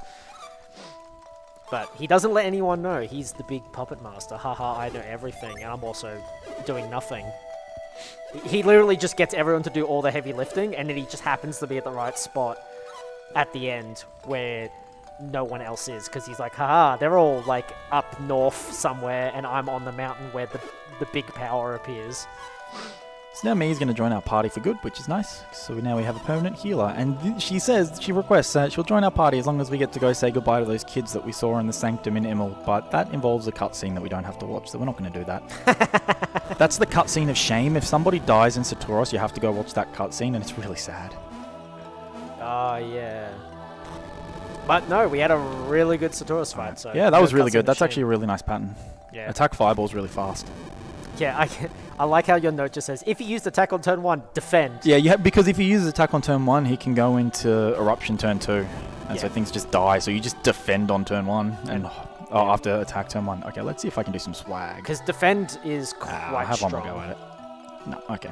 You can instant drop down that ladder. If you get it first time, it saves time, but it's frame perfect. It's really hard to do. I'm really not good at them. Who has damage? Just you. Nice. So Isaac now has access to Ply, which is the healing ability of a Mercury adept, and that's because he has the 2 Mercury Djinns sitting on him active. So that's where you can sort of swap around abilities and skills. It doesn't work universally, like he can't just apply 2 Djinn to every, like you can't give every user every ability. There is some level of like sister synergies, so like Mars and Venus are sister elements and Mercury and Jupiter are considered sister elements. But we put everyone into basically into tier 2 classes here because they become nice and tanky. I don't want to take fights, it's no good. It also gives Isaac access to Avoid, and Avoid is that's annoying.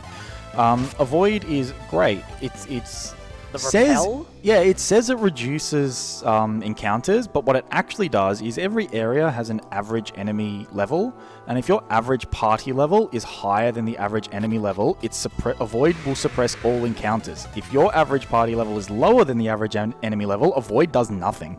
So it's like all or nothing. So it doesn't reduce encounters. It either stops them or it does nothing. Attacks first. There you go. What are we up to? 6? 6? Nice. Yeah, I believe There's a lot of 6. attacks first. I'm going to be broke after this. That's fine.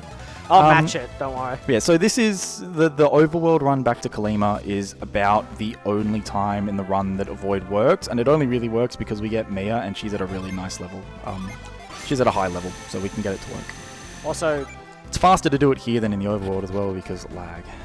as from a plot perspective, we picked up some water from the lighthouse after it was lit. The fountain started to work, and it's Hermes water, I think it's called. Yeah.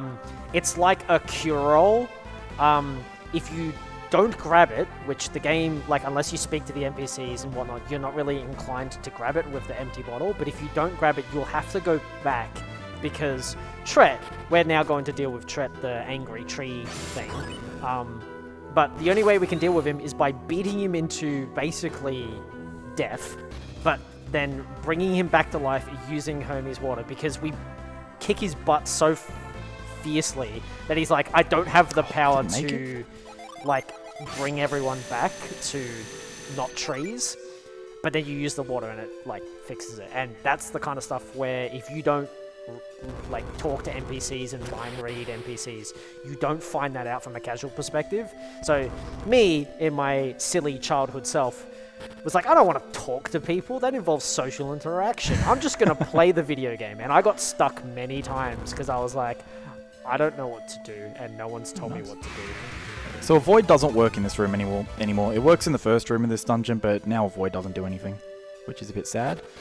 Also, with the Hermes water, you can actually use it on yourself to cure HP. So if you're anything like me, when I was a kid, I used it on myself and then came to Tret and then was like, great, now I have to go all the way back to Mercury Lighthouse to get more. Very annoying. We did walk past Jill, the tree girl. Yeah, we're not saving Jill. We did not save Jill. Actually, that would have been a good donation incentive. Save Jill or let her die. Canonically, you save her. She makes an appearance in Dark Dawn? Yeah. Yeah, and if you mind read her, I think if you mind read her, she talks about how someone once saved her when she was a tree and about to drown in the water. So canonically, she's alive. But Yeah, so I think it was the lighthouse being lit shook the earth, because that's what it does, and that there was a delicate 3-tree stack. no, Satura and Minardi push them over. Oh, that's right, yeah. They just push them over and drown her because why not? Why? Yeah. See, I had a little bit of faith in humanity, and now So I've lost this it. is the world's most difficult puzzle, and I solved it. Yeah, well, there's a chest to the right with a fur coat, I think it is. Yeah. You have to rearrange all the logs to get to it. Except you don't, because you can actually get it from the other side of the barrier. Oh. Yeah. Of You don't Of ever have course. to actually do it. You just like sneak around. Yeah, you have to do like a 1 frame up press from the Ah. right position. Ooh, get there for encounter skip. Nice. That's a really good Kalima. 2 encounters. Nice. Yeah. We like that. We take those.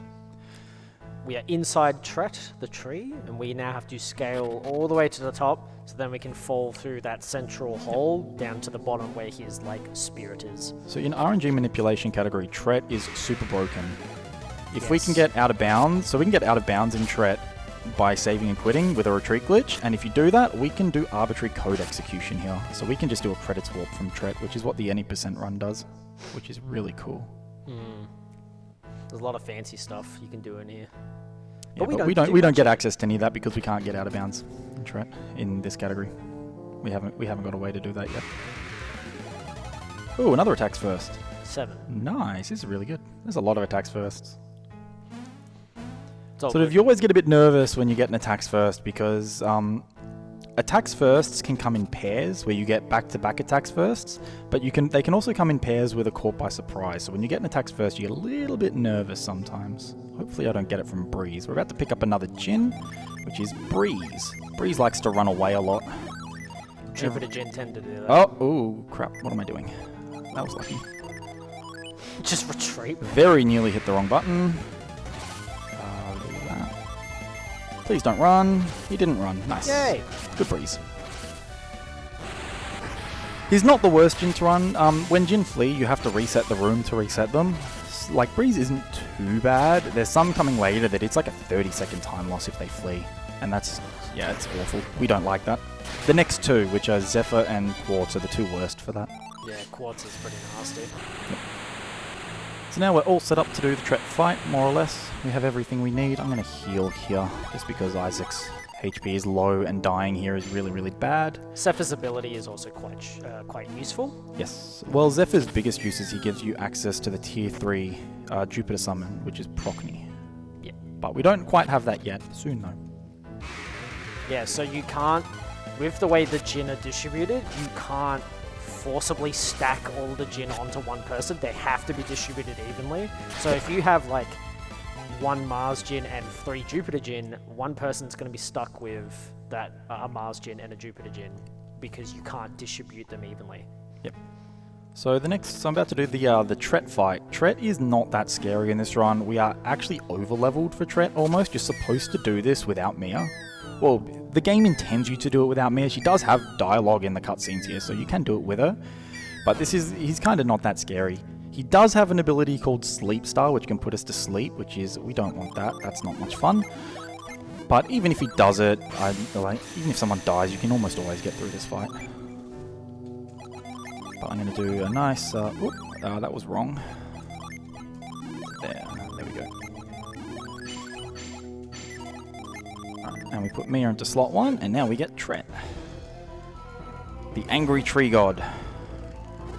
So I put Mia in slot 1 because her and Ivan are the 2 squishiest characters, so we want them as far apart from each other as possible. Oh, come on. Where's Kieran? Oh, I've done this wrong. This is bad. Oh, I've got my setup wrong. It's alright, I can make this work, probably. Atlanta. Hey, it's my favorite summon. Damn, I messed up that menu, and so Isaac is supposed to have Fever to do a little bit of damage. So I'm not going to get the rainbow kill off Tret, but that's fine. He doesn't give you that much extra experience. Thankfully, he's not that scary a boss, so you just kind of have to throw summons at him when you can, and that pretty much kills him. Yeah, See you're meant to do him before you fight Saturos. What do you have? Let's do that. As a result, you're meant Flints to and Flare, and you need to defend because you might die. Maya join your party, but we do. So we're 1 extra character up, and we're probably on par with level at this point. Oh, Sleepy. That's less good. Sleep Star's less good here. But it should be fine. Ivan might die, but we don't really care about Ivan. Let's do that. Oh, not that. You can attack and slash, I guess. Just throw damage at him until he dies now. At least we're fast. He's gonna die? No, he isn't. Don't do anything mean. And there's Fever. Yeah, but she's sleepy. She's snoozing. She's having a nap. Let's just attack. What have you got? Still just that. Okay, this is annoying. Please die. Yeah, there you go. As I said, Tret's not that scary. If you mess it up like I did there, it's fine. I need to fix my Jin though.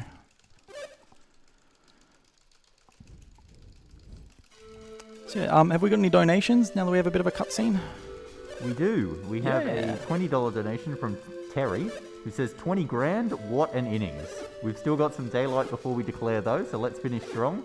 Put the money towards the nearest unfinished incentive, and let's catch cancer out in the slips. So thank you very much for that, Terry. Clearly a cricket fan. Clearly a cricket fan. And so that $20 will go towards the Sonic the Hedgehog TAS showcase.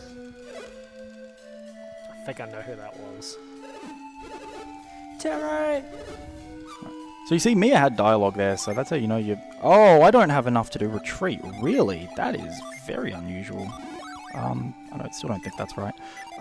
Okay, so that's strange. How can I get more PP? I've never ever had a problem where I don't have enough PP to do retreat here. And I can't retreat glitch my way out because things get a little bit broken. Thankfully you get recovery here, so I just have to run around for a little bit. But this is a first for me. I've never had this happen. Marathon. Check it off your bingo cards, people. Yeah. Almost there. We only need 6. There is another retreat that we have to do after, but we can retreat glitch that one. But yeah, that's a first.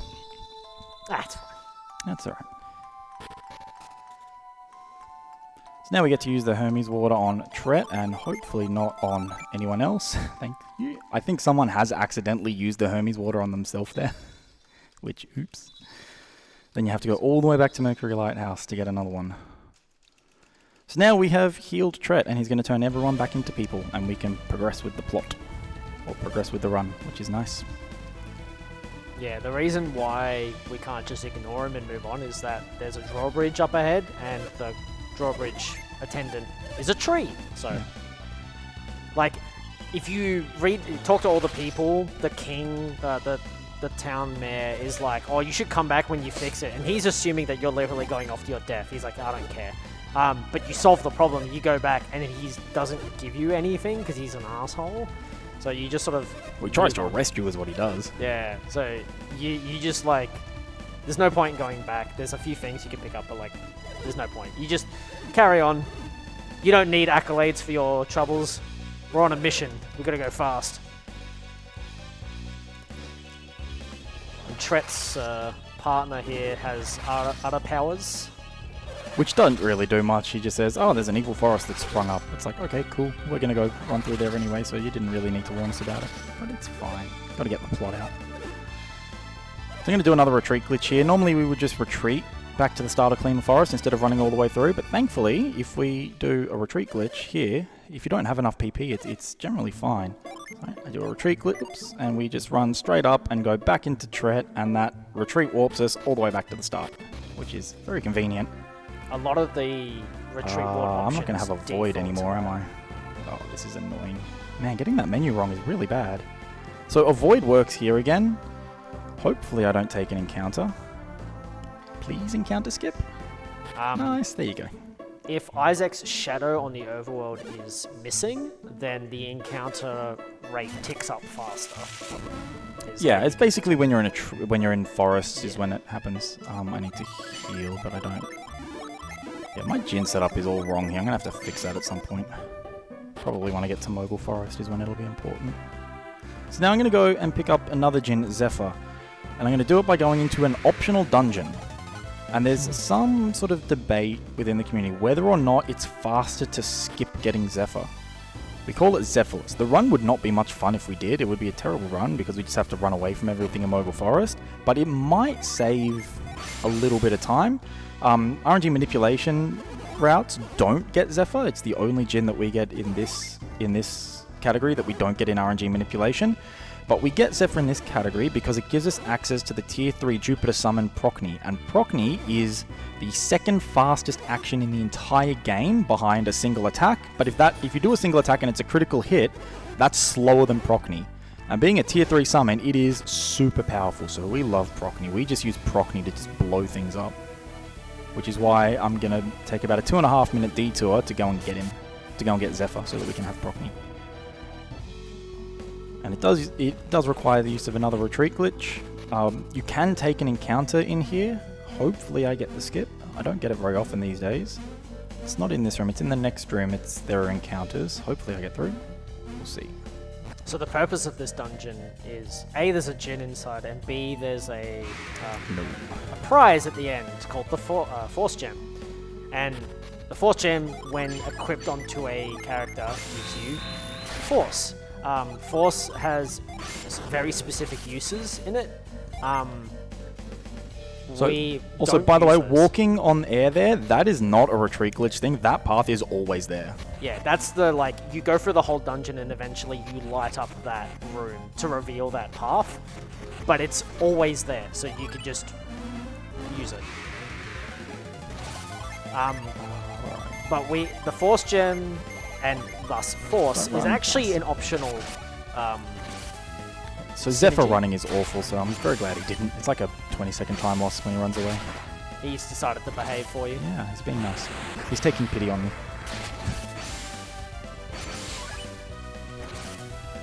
So we just blow him up with some summons. It's a one-turn fight. If he uses Storm Ray, he can kill Ivan, because Ivan's pretty squishy again. But it's quite unusual that he targets him with a Storm Ray. And he didn't use Whirlwind, which is nice. So now I'm going to heal, and I'm going to retreat all the way back out, and I'm not going to complete the dungeon. I don't need the Force Orb. The Force Orb is nice, but it is not required for the run, so I'm not going to do it. Yeah, the game, so the next area, the forest, it wants you to use Force on the these tree stumps, for the monkey to jump out and guide you through the forest, but it's a set pattern, so you know what you're doing. It's kind of like Lost Woods style thing. The game has built into it assumptions that someone will brute force their way through this dungeon. That's right. Okay, I think I fixed my menus now. I think my gin are back where they should be.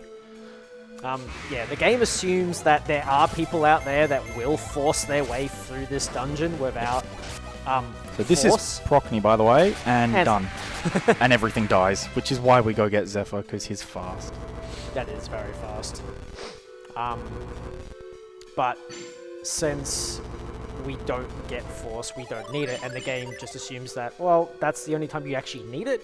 You're just without that particularly specific use energy for the rest of the game. But it has no combat use. It's a strictly overworld synergy. So the gin setup I'm using here basically puts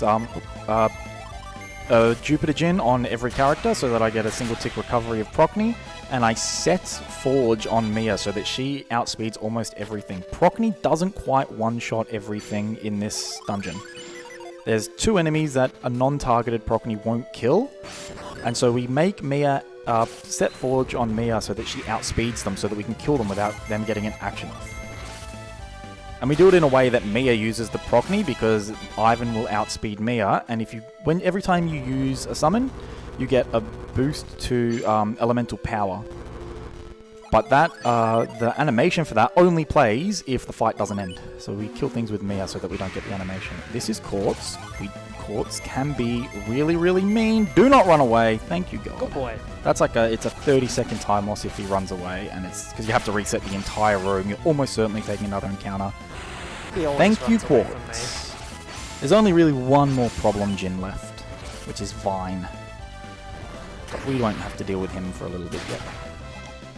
Alright, so now we have Quartz.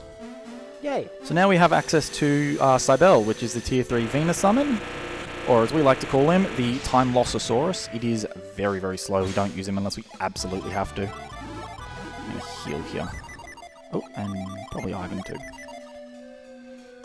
So there will be a few uses of Cybele, not many, because we don't like him, because he's super slow.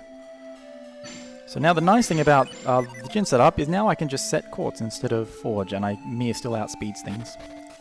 But I won't need to do that for long, because I'm about to go get a piece of optional armor. The last piece of armor I'm going to pick up for the run, which is the best piece of equipment in the entire game. Actually, it's not the last piece of armor. I'm going to get another one later.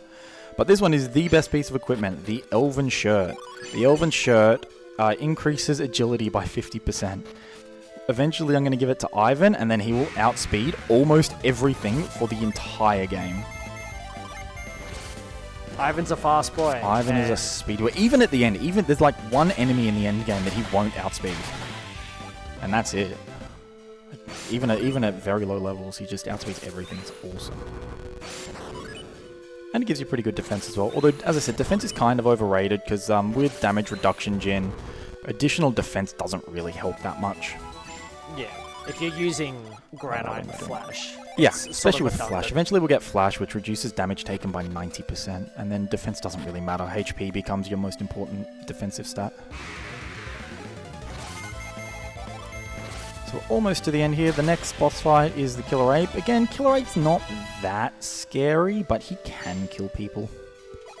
I might take a safety save. It's very unusual to party wipe to Killer Ape, but it is technically possible. More likely he'll just like yeet into Ivan and he'll die and I'll be sad. But like, so if you do everything according to what the game wants you to do story-wise, Killer Ape is after Satoros, but he is worse in stats than Satoros. Yeah, He's a Satoros less is more dangerous powerful than fighter. Killer Ape, yeah. Yeah. But you also sort of get ambushed by him, so to speak. Am I going to get there without another encounter? The only warning you get that you're about to get attacked by something quite large or scary is Nice. basically the monkey, I think. Yeah. So the fight, I'm going to spend the first turn of the fight is I basically power up a little bit. Zephyr, now that I have Zephyr, Zephyr increases agility, which is really Very nice. useful. Because I'll use it turn 1 and then I'll get to outspeed him on the second turn, which is really, really nice. At this point of the game, it's faster to buff our speed, and we can't debuff their speed. Eventually I'll debuff opponent speed. Debilitate turn 1 is great. We like that. And now I'm going to unleash a bunch of summons on him on turn 2. So now we use Prockney, Cybele and Nereid, which is the level 2 Venus summon, Mercury summon, sorry. Now we're going to see the Time Lossosaurus, But we need him here because it does... I mean, it's still a tier 3 summon, so it does a lot of damage. So slow. So all the summons have like a full-length animation that you can watch, but if you hold down the skip button, Nice. it will skip it as soon as the game deems it's necessary, which is fixed in the animation. But yeah, Cybel's like pre-skip animation is enormous. Now I'm going to go for the rainbow kill on Killer Ape. I think this one's guaranteed, but it might not be. And yeah, there you go. He flashes rainbow, and we get a little bit of an experience boost, and that's the Killer Ape. Because Killer Ape is a Mercury-attuned enemy. Now, hopefully, I'm going to try and go for a fun little trick here. We used to think this was TAS only, but we found some human setups to make this work. Like it's been humanly possible for a while. It only saves 5 seconds, but it's the only use of a really cool glitch. Oh, this is bad. Can you not? Can you guys not? So these apes here... Oh, I haven't died. Bugger. Of course he did. Get through Killer Ape without him dying, and then he just dies to an ape in the overworld. Alright, now I have to revive him. The ape has such ridiculously high HP for like all the enemies in that area. Yeah, they're like... So those apes are a mini-boss in Mogul Forest, and like they're more powerful than almost any other enemy until the very end of the game. So I kind of think they just forgot to change the stats of the mini-boss when they made him an overworld encounter. So let's see if I can get this. I think this is a good position. So I'm going to use Frost on this pillar and try and clip on top of it. I might be too high though. Let's see. So we do this because we have to go get that Mercury Gen. Yay, I got it. Nice. Nice. So there's like 3 or 4 pixels you can stand on to make that work. And it's a little bit sub-pixel dependent in some situations. So I'm glad I got that. It only saves 5 seconds. It saves this walk around. Yeah. It's really not that much, but it's nice to get it. Looks cool too. It looks cool, yeah. It's swag. Everyone knows swag is time neutral. Do you need healing? You don't? Jinn attacking you is basically dependent on where they are. If they're in a non-hostile environment, like a town, they won't attack you, they'll just join you. But if they're in a dungeon or an overworld, they'll attack you. There are some dungeon Jinn that just join you, but most of them will fight you. Yeah. So now I'm going to go and get Corona. Insert jokes here. There are... Some Jinn are actually hiding on the overworld. I can't remember how you're supposed to find these casually. I think you just meant run around and hope you find them. I think, which is really harsh given some of their locations. Yeah. So there's a Mars Jinn up here called Corona that I would very much like to appear. There he is. Oh, attacks first. Nice. What's that? 8? We up to 8 now? Yeah. That's a lot of attacks first. This is really good. So he doesn't get an action away, which is really nice because he hits hard. Like I do this specific Jinn setup here so that we get so that Ivan can maintain healing so that I can heal straight away after this fight, because otherwise you can just die. But getting him with an attacks first on Jinn is really nice. Yeah. We like to see them. Just about always guarantees that you've got the Jinn. Yeah, because every Jinn fight for the rest of the game is a one-turn fight, so it just they can't do anything mean to you. Speaking of doing mean things to me, can these apes please stop? Oh my god. They are being awful. Oh, triple fail. Please don't die. Oh, I haven't died again. Are you kidding me? Don't you love the squishy boy? He's super underleveled as well. He's normally got cure well by now. I'm super underleveled. There was a Tret rainbow. Yeah, that only gives you like 90 something experience. It's not that much. So it's alright, we can revive Ivan. It's not a big time loss. The Sanctum's right here. Yeah. We're going to meet Jerry as well soon. Jerry is an NPC that likes to get in our way here. Hopefully he's not. Hopefully he's out of our way. So this is Alton. Alton used to be really easy and just like, oh yeah, let's get through Alton and it's fine. Now Alton is by far my least favorite part of the game because we have to get poisoned in Alton. The run requires us to get, this route requires poison, and getting poison is totally RNG dependent. So if you get poison really fast, then Alton is awesome. It's easy, you run through, you don't take any, or you take some damage, but you get through really quick. But if you have to grind for poison, you can just lose minutes. So I really, really hope this goes well. This cutscene, without this cutscene, you couldn't do the Mireless category for some reason. Really? And then, well, because he also then drops the Frost Gem afterwards. Oh yeah, he does too. So, I don't know why. They must have assumed that you could just skip Maya, but then later change the game. But there's using the retreat warp that we did to get to the summit, you can actually skip having Maya join your party at all. But if that monster didn't do that, you wouldn't have access to Frost which is what you need to use to make the puddle turn into a tower. And then the monster, after you kill it, gives you a gem that when you equip it, gives you frost on anyone.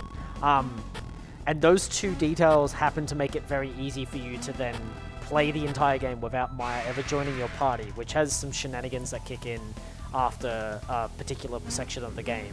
But yeah, it's one of those things that's always stuck out at me as a very strange detail. And you do Mia-less, by the way. In Mercury Lighthouse, you just don't pick up Mia and you retreat warp straight to the top of the lighthouse without ever talking to her. And you can do the game without Mia. The game doesn't care. Yeah. She appears in cutscenes. Yeah. So she'll still, like, function correctly. The only time the game gets a little bit, like, needs her position or, like, needs her in the game is when you do Colosso. But if you presume you get through Colosso without failing it, except for the final fight, like, you get through it correctly, if you did not stuff it up, Maya is then replaced with a duplicate of one of your own characters. And so that character is then double stacked on themselves. They get 2 actions per turn, but if like an AoE attack happens to hit both positions of that character, they get hit twice. And like if you do an AoE heal, it hits that character twice. And it has some really cool like technical implications, because if you picked up too many Jin and you like exceed the 7-person limit, you gain access to the like Golden Sun 2 Lost Age classes. They're programmed into the game and they function correctly. It's just the page doesn't like visually display the information correctly. But we won't see any of that because obviously Maya's in our party. Yeah, we have Maya. You can do, I mean, eventually in other categories you can do weird stuff by glitching Jenna into your party and doing weird stuff with too many party members. But again, we don't do any of that here. I'm actually going to kill this. Maybe for another time. Yeah, maybe next time I'll do like Fusion Dragon Restricted another time, which is a fun category, which is very, very broken. Thankfully, without save and quit, we can't break the game too much. This is almost the game as intended, just really fast. Like, the glitchless category is only like half an hour slower than this. A lot of it comes down to... And it's basically just this run, but with an extra boss and some extra dungeon. Yeah, a lot of it comes down to just really optimizing those fights and not having to stop and grind or stuff around, basically. Yeah. So the next level sort of checkpoint I'm looking for is Isaac getting to level 11. When he gets to level 11, he'll outspeed these statues and I can do a faster kill, and also the expected value calculation shifts in favor of running away from stuff, which there's a few different strategies on how to get through here. We need to get Isaac to level 13 eventually, and there's a few different schools of thought on how to get there. I'm very much in the run away from all of the things category, is what I like to do. That's fair. I would be in the same category. Yeah. Running away is faster on average, even if it doesn't feel like it sometimes. So now what I'm looking for is poison. As I said, you need to get poisoned in this category. I'm also going to give the Douse drop and the Frost Jewel to Isaac and Garrett, so they can now use Douse and... oh god, that's a terrible encounter. So they can now use Douse and Frost, which is nice. Oh, come on. So these tarantulas can poison me. They don't want to, though, today, which is annoying. Please get away. Thank you. Eventually, I will have to grind for poison if I don't get it naturally as I'm just running through. I have a point where I will start just forcing an encounter to try and get it. Again, unfortunately, we can't manipulate poison, which is awful. But it is required for a very powerful glitch that saves about 20 minutes. These switches are also terrible. Yeah, they are the like final circular boss of the category. They're circular, and if you run too far, you just bounce off them and get pointing in different directions. Yeah. So like the game looks like it's tile-based in that, you know, things are in specific sets, especially with like the pushing blocks puzzles, but for some reason the hitbox on those switches is circular. So if you don't actually press A and push into it, your character just bounces off of it. Take this actually for poison. So I'm going to kill off the Calamar, and I'm going to take this encounter for poison. Because poison here is really... These guys can poison you. They have an ability called Sticky Poison. It's pretty good. Just defend so I don't take too much. Please use Sticky Poison. I'm going to have to heal. Of course, they're not going to do it. You don't have heals. Ivan has all the heals. Please least we get use to listen sticky to the banger. poison. We get This to is listen to this is battle why track. this split. Oh, proc, please. Yeah. Yeah. Nice. Oi. Nice.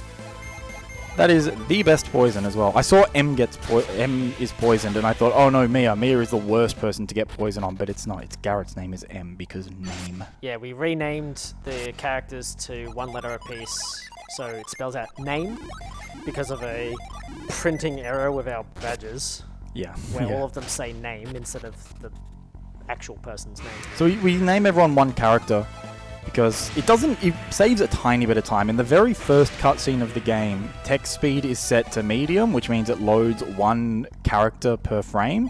I immediately set it to fast, which loads one word per frame, but Isaac's name gets said 4 times in that opening cutscene. So if you leave it at Isaac, you lose 20 frames.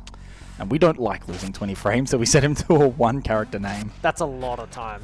The other ones, you don't actually save time. At least we don't think you save time by naming everyone else one character.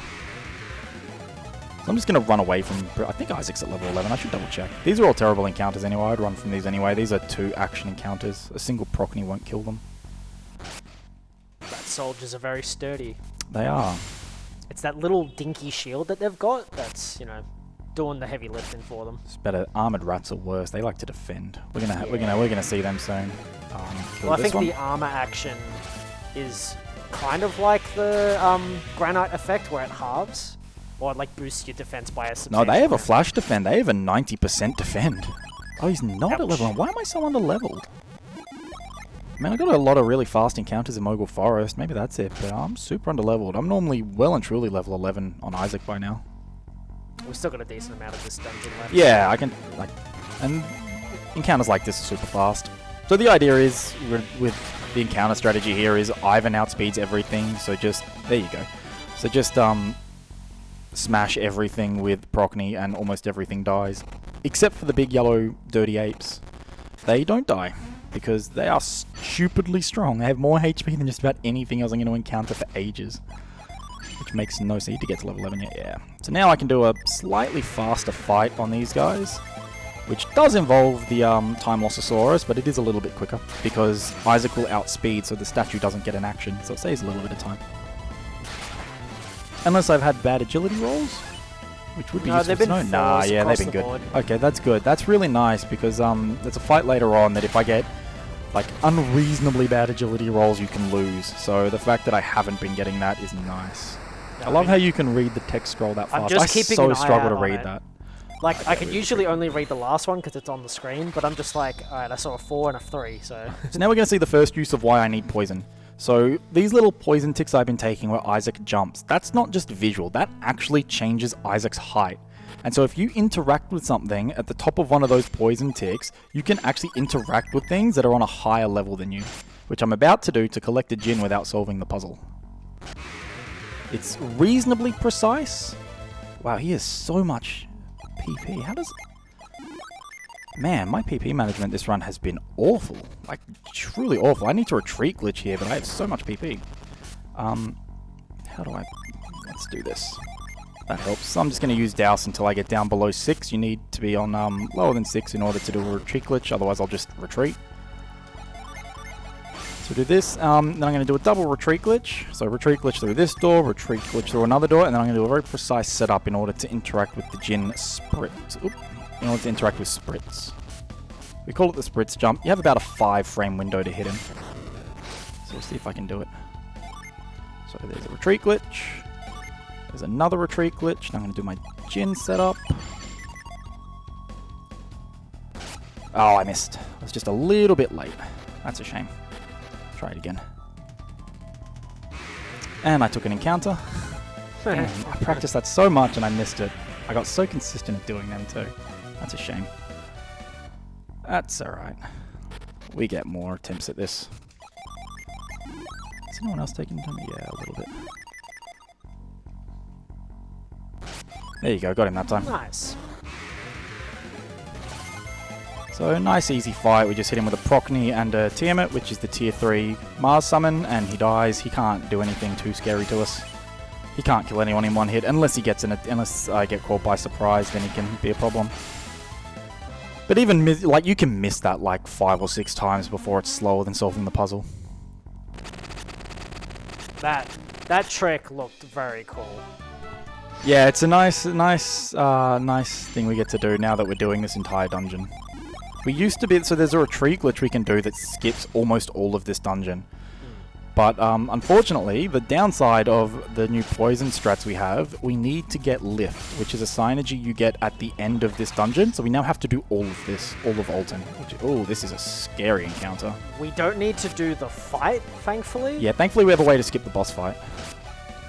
Because there's a big boss Please fight get going away. Oh, a triple fail here is really bad. Please don't hit. Please don't kill anyone. Okay, come on. There Thank you. Oh, that was scary. I should probably safety save so I don't lose poison. Wow, he's out of PP. Really? Man, that's alright. We can heal with Isaac. It's fine.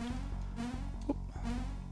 That puddle there is surprisingly difficult to not jump back over.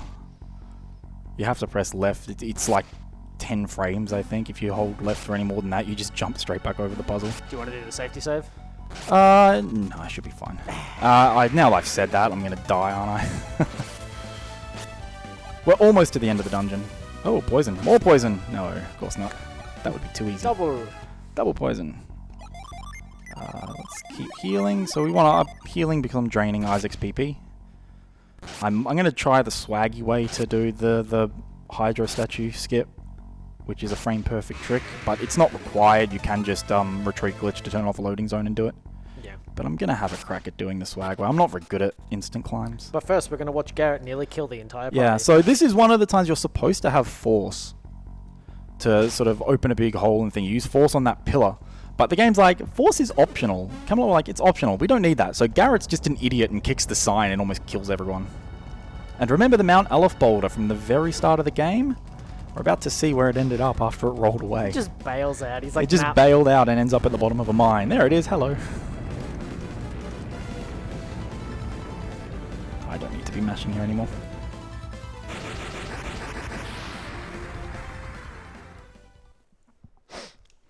So that opened a giant hole in the ground that lets us get down to fight the boss that I'm not going to fight.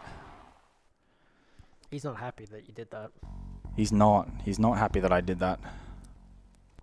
So there's no encounters in this room, so which is nice and safe. So I come down here and let's see if I can do the instant climb. Oh, I got it. Nice. There you go. So that's a frame perfect trick. You hold down for 13 frames and press up on the 14th frame, and you immediately climb to the top of the ladder. It's not required. You can actually get to behind. Oh, also you don't have to fight the boss because the chest with the lift gem just exists behind the Hydro statue, so you can just run behind him and get it. But yeah, the instant climb's not required. If you do the retreat glitch, the loading zone on that ladder turns off and you can just climb out of bounds. So, but it's nice and it's a nice swaggy trick. So now we need to put lift on Mia. Do you even lift, bro? Yeah, Mia lifts. She can lift boulders and hover them in the air. She's great. She can lift. She can lift. There's another one, and that is pretty much the end of Alton, which is nice. So I really hope we have some donations, Worcester, because we're about to have quite a long cutscene. I'll let you know when. This is then sort of the first long cutscene we've had for a while coming up in Llama Temple, where we get a synergy called Reveal, which is really, really useful. Reveal is great. So this is Llama Temple. I just have to do a gen setup, and then, yeah, we call this is also known as P-Break Temple. You can get that. That's Douse, just doing a good luck Douse, a little bit of RNG manip, of course. One day I'll get these menus right. Come on. You're just watering the stone. There we go. Yeah, just watering the stone. Pick up synergy stone. Alright, this is a nice long cutscene, so Worcester, take it away. Don't have any donations at the moment, but I did want to mention that if you do donate, we do have some prizes that you can win during this event, and that's been going throughout the entire event and goes right to the end. So if you donate at least $10, you'll be able to win one of 8 Landfall game bundles, which comprises of Cluster Truck, Totally Accurate Battle Simulator, and Nightfall.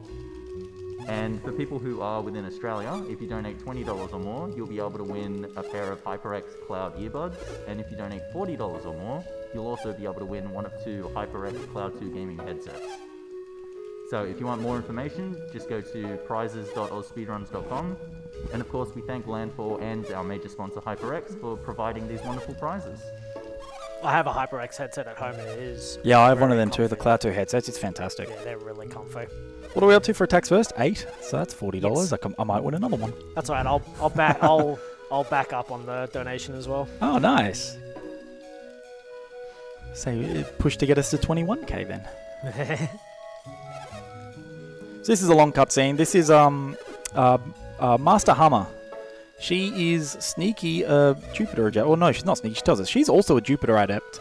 She's about to teach Ivan the move Reveal. Reveal is a very interesting synergy in that it reveals things that are unseen. The way it works is it basically paints another map over the top of the current map, and things that are hidden on the map become revealed. And the idea, or the reason we're getting it now, is the next dungeon, which is Lamakan Desert, has a gimmick where since the synergy stones fell out of the sky, Lamakan became unbearably hot, and so walking around will increase basically the damage meter, and we take damage if it gets full.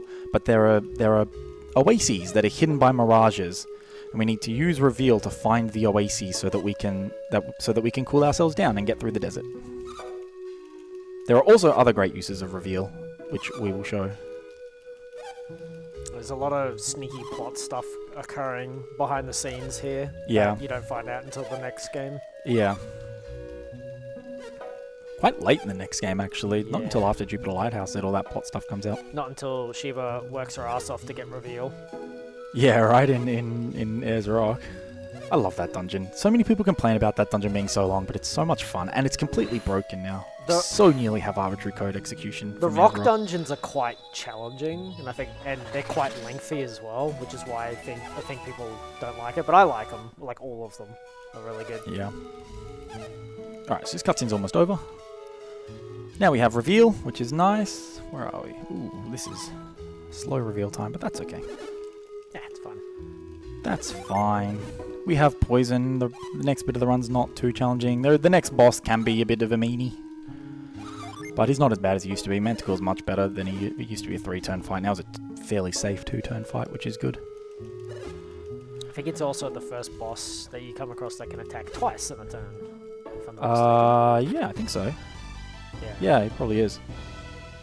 Alright, so there's a Water of Life hidden in here that I'm going to get. Set Reveal. This chest, the first use of Reveal. There you go. So you use Reveal, it paints a separate map over the top, and it revealed a chest with a Water of Life.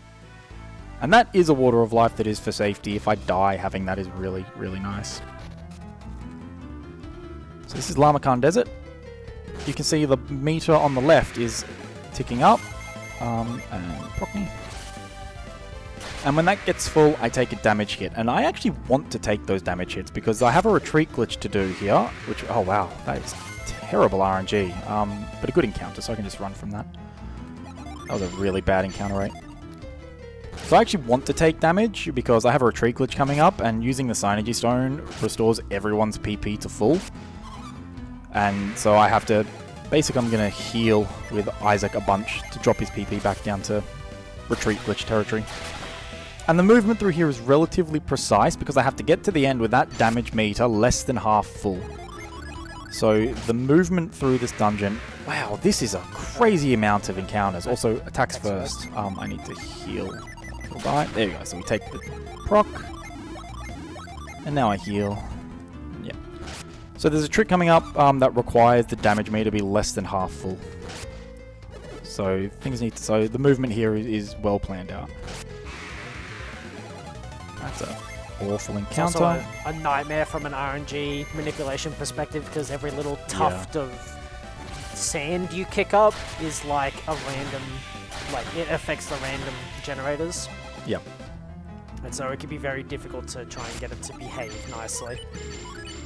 It's where the Jin menu starts to get just a little bit laggy as well. You have to slow down your inputs in the Jin menu a little bit. So this is Smog. He is the exception to the dungeon Jin fight you. He just joins. He's a bro. We love Smog. Smog's great. Maybe it has something to do with the How reveal are we doing here? area? Yeah, maybe. He's fun. Alright, so this is a fun piece of tech called the Slip and Slide glitch that I'm about to do.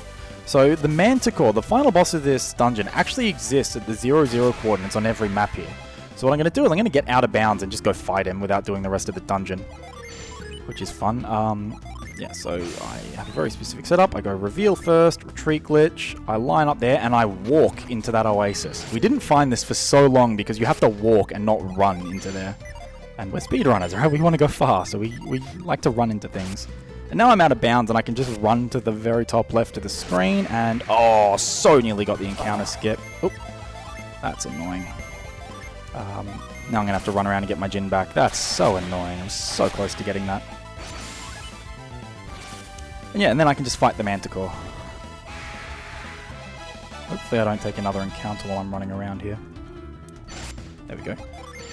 Oh, I need to take 2 recoveries. Ugh. That's fine. That's fine.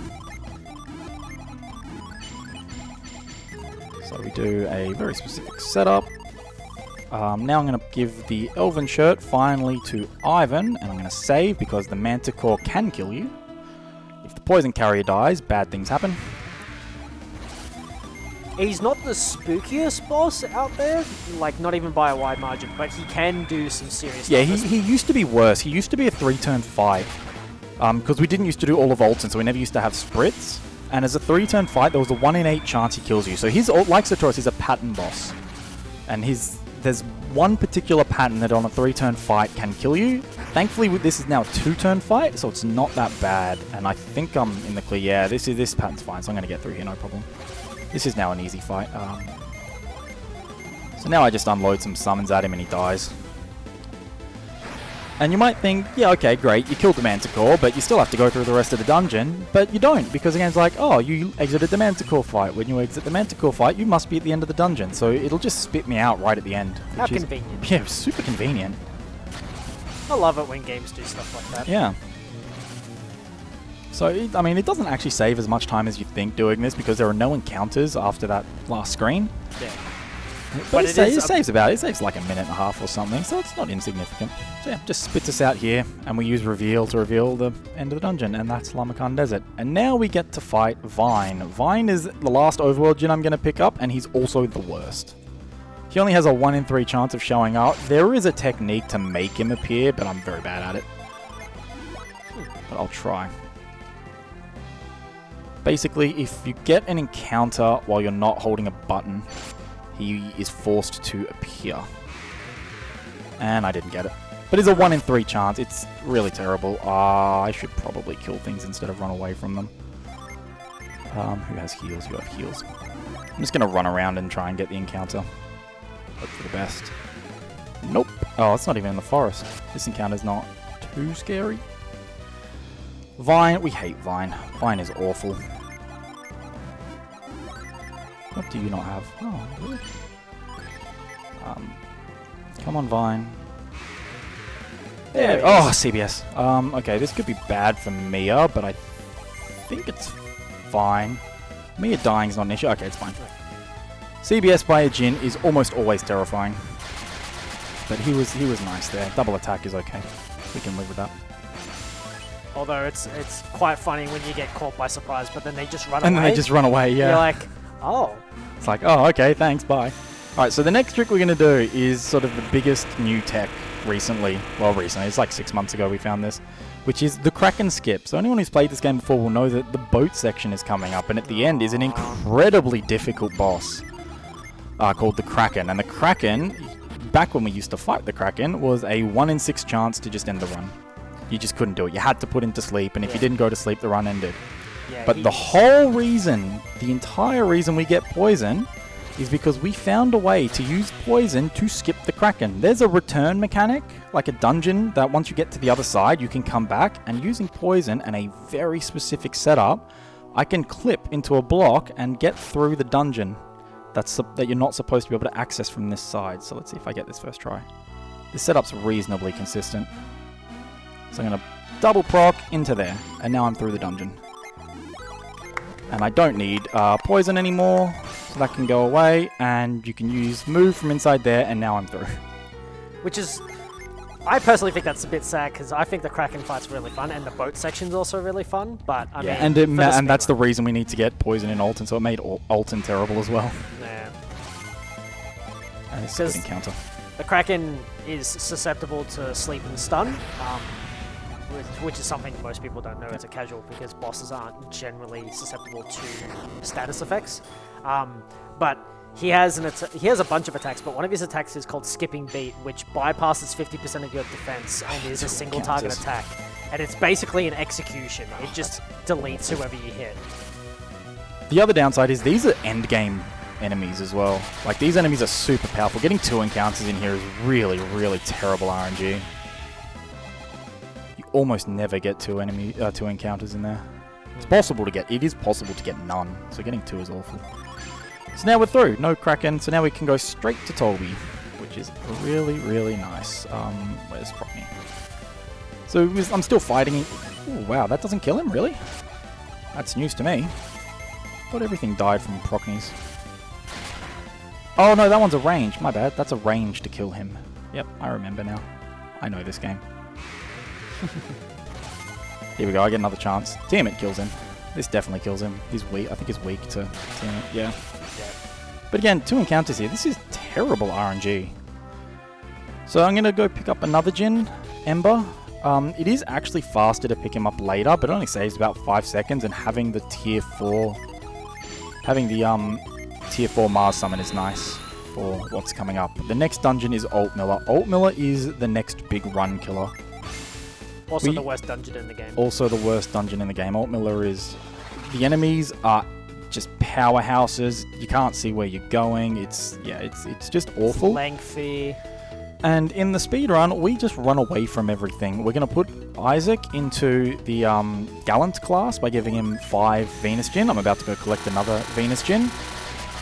Oh, the lag is insane. It's so laggy when you come here first. Yeah, and then he becomes really sort of tanky, and we can reasonably expect to run away from everything, but it is very risky. It's a very risky strategy. So hopefully it goes off. I mean, Alt Miller kills runs. I'm going to play it super safe in Alt Miller and just heal everything and not go for the Death Warp. So that's Judgment. This is the first... Oh, he defended. The first use of the tier 4 Venus summon, which is the coolest looking summon in the game, and also the fastest tier 4 summon, so we lean on Judgment quite heavily for a lot of the run. If we can kill something with Judgment, we do, because it's fast. And we don't use Thor unless we absolutely have to, because Thor is very, very slow. So I'm going to go pick up the first of... So we have tier 4 of all Jin now. So we have 4 of everything. And there are 2 more Jin I'm going to collect on top of that because they are super useful. The first one is Ground. Oh, come on, really? This encounter rates... Rat too. These encounter rates are awful. Please don't defend. Oh, he defended. These rats have a defend that reduces 90% damage. It's just so silly. If he defends this one, I'm just going to run away. Okay, he died to that one. Those rats are so annoying. Man, Alt Miller is kicking my ass right now. This split is awful. So yeah, so this is Ground. His ability is good. Awesome. It will remove an enemy's action. Yeah. Which is just like, you remove an enemy's action, like, that speaks for itself. It's super powerful. It's worth the time lost to get him for that. Yeah, in the same way that Granite is always first, Ground is similarly always first. So if someone uses Ground, it will immediately proc and it will remove the targeted person's first action. And I say first because if you use it on a boss that has more than one turn, more than one action per turn, it will only stop the first one. These rats are being really annoying today. Just defending everything. You damn dirty rat. Damn dirty rat. Alright, is he level? He is level 13. Okay, so now everyone is going, all the Venus Jin are going to Isaac. I'm going to heal up, and we're going to hope bad things don't happen, because I'm just going to run away from everything for this dungeon. There's a few names. I like to call this the Rambo Isaac strat, because he's just Ramboing through the entire dungeon. It's a terrible, terrible strat, but it saves like 3 minutes, so we have to, like, you can't not do it.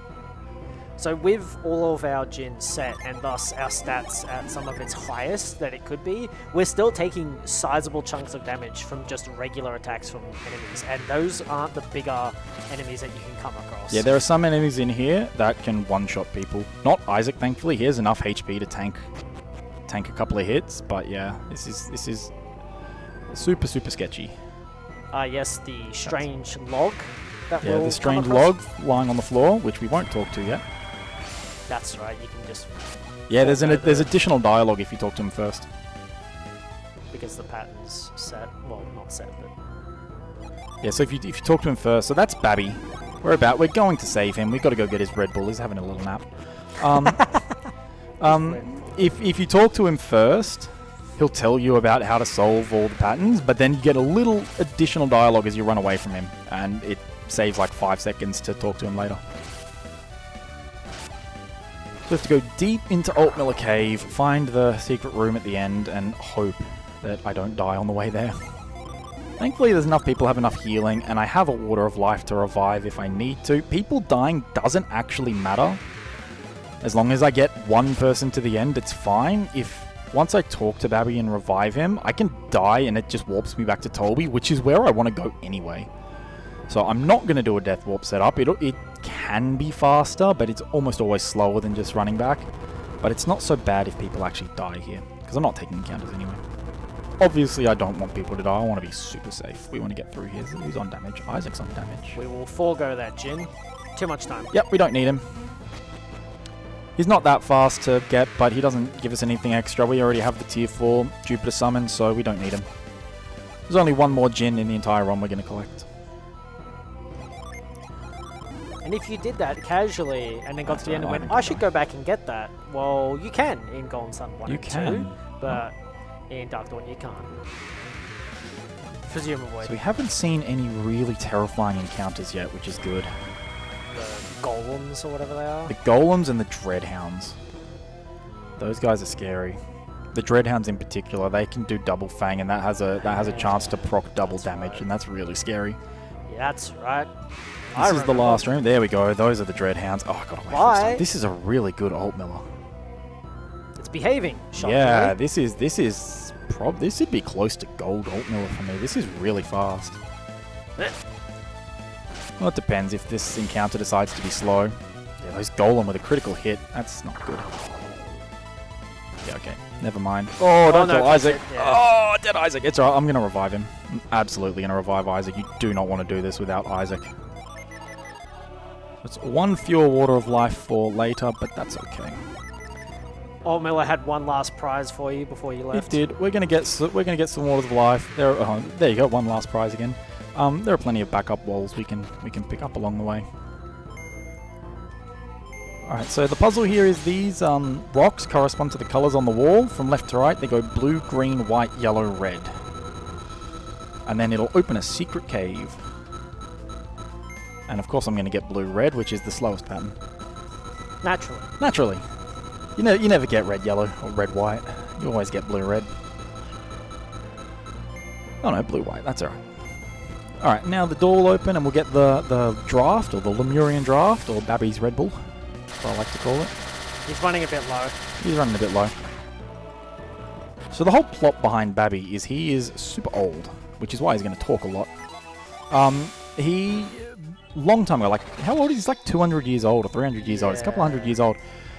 Back in the day, he accidentally happened upon the ancient city of Lemuria, which is in the middle of the ocean and is Guarded by Poseidon. And Like actually is Poseidon. inhabited by Mercury adepts who are kind of holdovers from the days when alchemy was freely available in the world. And they brew a special draft that extends their life to not quite immortality, but essentially near immortality. And Babby happened upon this place, stole a bunch of the draft, stole a ship, and then left. Because he's such a nice guy. So he's just lived... the nicest He's guy. just the nicest. So he's 200 years old, he's the ruler of Tolby, he's like the most powerful man in the world. But he's dying at the moment. So we have to save him by giving him his draft. Because he's running low on Yep. the draft that he stole. He's been trying to ration it, so he spends longer between drinking it, and this time he waited a little too long. And the reason why he's like an outline as opposed to being just a person is that I think he also stole a cloak bowl from Lemuria. Yeah, so he learned a tiny little bit of Synergy when he was in Lemuria. And the cloak bowl hides you in darkness. And so he's collapsed, unfortunately, in darkness, and he's basically impossible to find. And the town he's from, they're trying to host the Colosso event, but they can't host it without him, and he's been missing for some time. And they're like, oh, we gotta go find him. And you're like, oh, we're kind of just on our way through. But then you end up helping him anyway, because you need him to... Yeah, and there's plenty of pointers in Torwi that say, hey, you should definitely go to Altmiller and check out to see if you can find Babby. Yeah, because he should be there, because supposedly his assistant stalked him into the cave, but then he vanished as he got further in, which is the darkness in the cloak hall. So that's the first Babby cutscene. And now for the longer Babby cutscene. So you can get that first cutscene you can get before you go get the draft, but it's faster to do it now, as it saves a couple of lines of dialogue to do it now. Unfortunately, you can't just go pick up the draft and use it on Babby like I did with the Hermes water on Tret. For whatever reason, that the game doesn't let you do that, which would be really nice, because then we could just skip that first cutscene altogether. But no, you actually have to talk to him, and then he just takes it off you and drinks it himself, which is really annoying. It doesn't... It's one of those rare instances where Camelot didn't actually assume that a player could brute force the puzzle at the end of the dungeon and acquire the item. Despite the fact it's super obvious, you can use reveal and the rocks light up, and it's super obvious to figure out, oh yeah, you can just line up the rocks with the colours on the wall. I think it's just activating the door might be the only bit that they're like, that's probably maybe a bit too vague. Yeah, maybe. But it's Babby. It doesn't matter, we have to talk to him anyway. So Ivan's basically telling us everything that we just explained. Yeah, because he just robs him of all of his knowledge. By he just goes, Ivan does that. He's Mr. Consent, right? He just mind reads people without asking. Like, the first time you meet him, before he even says hi, he just reads your mind and says, oh, you can use Psynergy too. It's like, dude, come on, man, chill. Ivan's go-to is mind reading, and as a naive child, he thinks just prying into the minds of adults is a smart thing to do. Yeah, right? It's just silly Ivan. And this game is very... kind in censoring what would normally be parroting around in the minds of adults. Alright, so now the Tolby soldiers are like, oh my god, Babby, you found him. Thank you so much. Because for some reason they searched this dungeon without torches until just now. Because if they had revealed him with torchlight, it would have broken the cloak and he would have been revealed. And we can eventually get the cloak ball as well and do the same thing where we turn invisible, but it's totally optional. And an extremely long cutscene. And, well, I mean, we still have to watch the cutscene. The cutscene where you get the cloak ball's not too bad. Yeah. The post-Colosso Babby cutscene, we still have to watch that, so... Yeah, in about 15 minutes' time, there is a very long cutscene coming, so please get donations in so we don't have to talk through it. Please. Expose. Yeah. But it's sort of the last very long cutscene before the end of the game. It's sort of the gatekeeper to the end game. Yeah. Although we get to do my personal favourite, and probably a lot of people's favourite part of Golden Sun 1, which is Colosso. Which is Colosso. Colosso's fantastic. It's so much fun.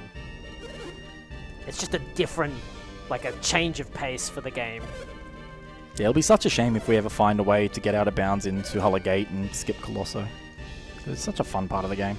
Although I won't miss Altmiller if we ever find a way to do that. Well, we have a way to do that, but it's banned in this category. Alright, so now Babby's like, oh, you saved my life. You have some interesting powers. I want you to enter Colosso and use your interesting powers to see if you can beat up all of my, gladiators. Who can't use Synergy, by the way. Yeah. And I have all my djinn, so I can just, summon Judgment and rain down Judgment on their heads, and they just die. It's like, wait, what? Summon a literal god to just obliterate the land. Yeah. Seems a little unfair, but alright. Yeah, it's like, Babby has done this knowing full well that you have an incredibly unfair advantage against the opponents that you're going up against, who have arguably spent their whole life prepping for this tournament, basically.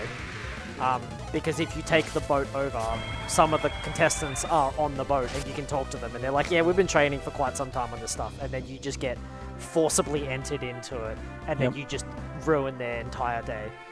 So the Colosso strategies have actually changed relatively recently, within the last few months. We used to get Isaac to level 14 before we do Colosso, but we've recently sort of rerouted everything to do Colosso at level 13, which means we can take fewer encounters. And fewer encounters means we're running away from more stuff, which is faster, and we like going faster. It is a little bit sketchy, but I should be fine. It makes the second fight in Colosso more likely to be slow, but it is mostly safe. Mostly safe.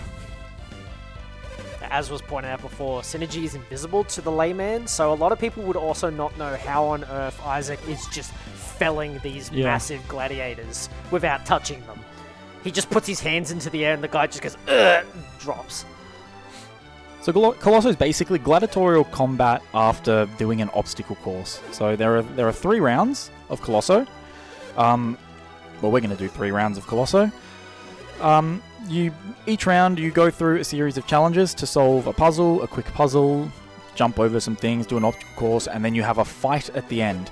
You lose all of your equipment going into Colosso, and the first one to solve the puzzle and get to the end gets a stronger piece of equipment to fight with. Yes. There are also chests hidden throughout that you can get healing items and some damage items from. We're only going to get one of them because we don't really need them, because we get to keep our Jin, and Jin are nice and busted. And this, by the way, is another time where I'm about to say no.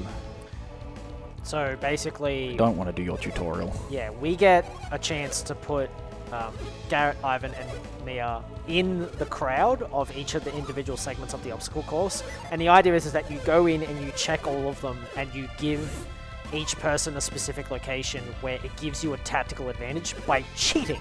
Yeah. It is no other way to describe it. You literally cheat. Yeah. The game wants you to cheat. Yeah, the game encourages you to check out each of the stages of the obstacle course, figure out, because there's always like a puddle or a growth gem or like a force log, and you put the people in there, and it gives you an incredible advantage so that you can basically loot all of the chests and still make it to the start, to the end first before the gladiators. It is actually possible to still do that without cheating. Yeah, you can but be the honest last man. one's really tight. You have to have really good movement to get the last one, but it is actually possible. But yeah, so another great attention to detail. Colosso normally only has 7 finalists, but we were added at the last minute. So the 7 circles on the floor are like, that's where the gladiators stand. But we've been added at the last minute, so there's a hastily drawn circle off to the side for Isaac to stand in. It took me a long time to realize that that's where I had to stand. It's just one of those. Camelot is so great with attention to detail with that sort of stuff. And if you're wondering how do you do a bracket with only 7 finalists, the number 1 seed gets a bye. Oh, they're supposed to say yes there. I don't want to say no to these guys. So this is where I decide I don't want to cheat, because cheating is bad. Don't cheat. Yeah, don't cheat.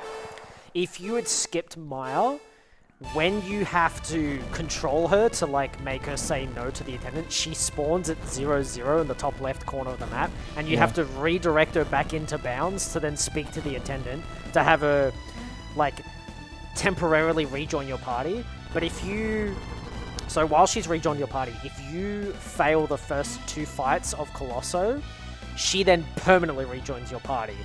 But then she's still the level she was when she was meant to join your party, so she's like ridiculously underleveled. But if you make it to the end of Colosso without failing the first 2 fights, she doesn't rejoin your party properly, and you end up with a duplicate because of the whole having to take control of her for a period of time. But you don't see any of that here, obviously. Oh, so the other great bit about Colosso is this is basically an auto-scroller, so I'm sitting here waiting, which is really nice. It's a nice break from doing stuff, and also the music. So the first fight is Azart.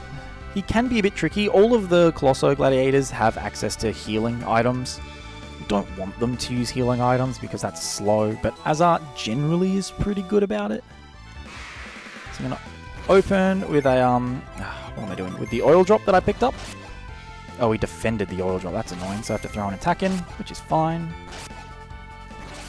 Now I hit him with flint. Now I hit him with ground. Disarm him. Disarm him, so he misses a turn, and now judgment, and he dies. Which is nice. I was like 99% sure he died, but I had to think, he defended, just an attack is fine, right? It just covers the... Yeah, had he not died there, or had he defended the judgment, that would have been really sketchy. It probably would have been fine, maybe. Well, defending would have been fine, because he can just heal. If it hadn't have been enough damage, it would have been sketchy, but it's fine. It's fine. It's all good. The next fight, Sat Rage, or as we like to call him, Nut Rage. He has 2 nuts that he can use, and he uses them. Boy, howdy, he'll use them. Oh, boy, will he use them. Especially now at level 13, it's a slightly slower fight, which adds an extra turn, so he has more opportunities to use them. Every time he uses a nut, it adds 2 turns to the fight, so we don't want him to do it. Ooh, almost said yes. That would have been bad. So we really don't want him to use a nut. And there's a very specific Jin setup I do. I have to manipulate my Jin recovery order for this fight to work at level 13. Because if he just goes attack into me, I die. I can't tank 2 attacks. So I have to outspeed him on the 3rd turn. I can defend turn 1, but I have to outspeed him turn... I can defend turn 2, sorry, but I have to outspeed turn 3 in order to heal. And so I have to manipulate recoveries in order to do that. I also get a free menu here, which is nice. Free menus are good. So when you open the menu, the gladiators stop running, but these platforms keep going. So you... Yeah, so he's actually standing on the platform, so you actually don't lose time to do it there. There you go, I didn't know that. So the double tap on Flint, where I put him on set and then back to standby, that's how I... that sets his recovery priority to the bottom. I'm going to try and do another instant climb. I missed it. So it the way recovery works is if you do... There's a button combination that just automatically sets or standbys all Jin. If you do that, it goes top to bottom in terms of recovery. Yeah. But if you... set them individually, you can actually dictate the order in which they recover, because it's designed around the idea that only like the order in which you set them dictates their recovery rate. And so you could do that to set Jin that are offensive as opposed to defensive to recover first. So you can do like rainbow kills like with Flint or Fever or Sleep by having them come back first as opposed to 4th or 3rd or... So in this fight, I'll get Quartz will be my first Jin to recover, and he gives you a little boost to agility, which is just enough that Isaac will outspeed Sat Rage on turn 3, which will let me heal if I need to. I may not need to, but it is, yeah. So I'm going to open with a Judgment. He's going to hit me, so now I have to defend turn 2. So you see, I have 72 HP. He did 79. So I will die if I don't defend. I don't want to die. Smoke Bomb. So now I get Quartz back, and now I will outspeed. And now he's used his Smoke Bomb. He has access to his nuts. Is he going to use one? He didn't. So now I need to get 3 Ragnaroks off.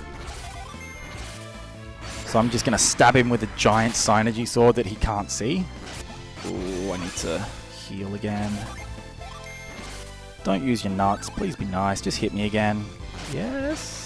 So people can see Jin, like, hanging around, but the act of unleashing them is using synergy, and that can't be seen. Nice. He didn't use his nut. Let's do a swaggy rainbow kill. Bam! Doesn't do anything. You get no experience, but it's a swaggy rainbow kill. That was a really nice Sat Rage. He just spammed attack. That's awesome. That's a good Colosso. So there's only one more gladiator to fight, Navampa. The finals. It's the longest of the obstacle courses. But we also don't want to actually win the Yeah, fight. you don't actually have to beat Navampa, so it's much faster to just lose. And the nice thing about the level 13 stretch is there's a really great way to lose. The reason why we can optionally lose the 3rd fight is because when you make it to the finals, you've effectively completed Colosso. Beating him gets you the lure cap, which is the only way you can artificially increase your encounter rate.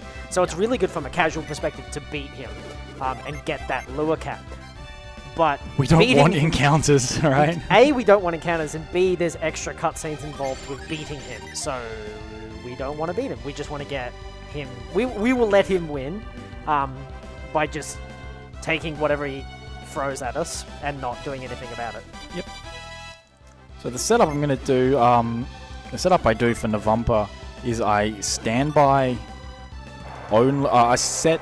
Who's on the bottom? I forget who's on the bottom. But I set 2 Venus Jin. That way I can try and summon Judgment, and it will fail, and 2 attacks from Navampa will kill me. So it's super, super fast. Because I don't want to hit him, right? If I do damage to him, he might use his nut, and that's just slow. So I just fail. I just fail to summon Judgment a bunch of times and hope he just hits me and decides to go fast. This puzzle gave me so much trouble as a kid, but now I know that if you just hold it upright, you just run the whole way through. Ah. Yeah. No, I got used to the timing of it. Just. Let's see if I can do another instant climb. Yeah, nice. Nice. Again, frame perfect trick. That's a log that you can force hit to like jam the I'm not going to get fast conveyor, that sucks. There's another little trick that I found here that doesn't save any time, but it's swag. I'll see if I can do it. It's on the same timing as the instant climb. We'll see if I can get this. It's got to be close. No. You can push this log from the top if you get the timing right. Huh. Yeah, I found this completely by accident. It's the only. There you go. It's the only log in the game it works on. It actually loses time because I have to use move to get out of the pillar. It's the only. That's the only log in the game that works on. Which if you could do that on some other logs, it would actually save a little bit of time in places. But for whatever reason, that log only works. That's weird. so Yeah, cool. it's so weird. I found that completely by accident. I just happened to do the frame perfect timing completely by accident in a run, and was very confused. Well worth it though. Yeah. Because you have to wait for him to take the heavier weapon anyway. Yeah, it's basically an auto-scroller, so you can waste time there. So now I just fake summon Judgment, and I don't have enough, and hopefully he goes attack. That was a fantastic Colosso, my god. Oh no, you lost. Yeah, oh no, I lost, I'm dead. Oh, that's I'm crap. pretty sure if you beat him, you pass out anyway. Yeah, you do. You pass out anyway, but he's like on his knees instead of being like, yeah, I won, I beat up a little kid, aren't I so great? A little kid that's not wearing any armor. Aren't I so great? I beat up that random kid that the king wanted me to Yeah, fight. Right. Which, if he watched the previous fights, he's like, I don't know how, but that guy just dropped my opponents without even touching them. Yep. And now this cutscene is why I hate Garrett. Garrett is so mean. So He's also very dumb. Isaac literally just passed out because he was in a fight with a gladiator, and all Garrett does is yell at us for sleeping. It's like, why, dude? You come on, man, be nice. And Maya and Ivan are being really nice. Yeah, Mia and Ivan are like, man, are you okay? You sure you're fine? That was a really hard fight. And Garrett's like, get out of bed, wake up. So if you fail the first two fights, I think you wake up in the bed, but then you're like, did Colosso finish? They're like, no, we haven't done it yet. Because this is like the pseudo-inn of this area. Yeah, so and I didn't know about this as a kid either. When I first played this game, is the inn is full when you come to Tolu because everyone's here for Colosso, but you can come to this room in the castle, and this room acts as an inn. Yeah. And it's actually a really cute cutscene where everyone says good night, everyone. They split up into beds and they say good night to each other. Really nice cutscene. It's a very unique cutscene because all the inns it's like you're gonna go to sleep for the night and they go and then it's done for the day. But that one, they all split up. They all say good night and they get into their beds. It's very cute. Right, and now for Babby to talk for like 5 minutes. So Worster, please tell me we have some donations. Okay, so we do have one donation, and I should preface that this came well before Lamakin. Oh, did it? It was $30 from J2Slow, hashtag save shoe. Nah. And the comment is, save shoe. So... I mean, yeah, I probably should have done that. Sorry. I have some bad news for you. I have some bad news. It's okay. We didn't save him. He gets auto-saved, it's fine. Oh, that's annoying. It does give extra cutscenes as well when you save him, so it's super slow, which is why we don't do it. It is required in 100% though to save him, because that flag. Yeah, because that transfers through to Golden Sun 2, so it is a requirement for 100% to save him. Yeah, there's a handful of things you can do in this game that give set events, flags that you can then transfer to the second game. One of them is saving Jill the Tree, I think. Because someone... you come across someone, I think? Do you? Maybe you do. Was it? Yeah. I know the thieves come in. Like the thieves show up if you see them. The Colosso Warriors show up if you talk to them. I think there's one if you talk to Isaac's mother. If you talk to Dora, go back and talk to her and find her sick. I think there's an event that carries through from that as well. Yeah. Maybe there is one for Jill. I can't remember. I don't run 100%, so... No, it's quite a sizable category. Yeah, it's about an hour longer than this run, and this is already quite a long run. Well, because 3.5 once hour you do this, you get the cloak orb, and then you have to do a whole bunch of backtracking to get a bunch of gems. Oh, we don't actually need the cloak orb anymore. Yeah, we found a way. It's so close to being like really useful as well. If we could get reveal, if we had a way to get past the reveal switch, it would be super useful. But no, we found a way using poison to like clip up onto a gate and get through everything, so you don't actually need that anymore.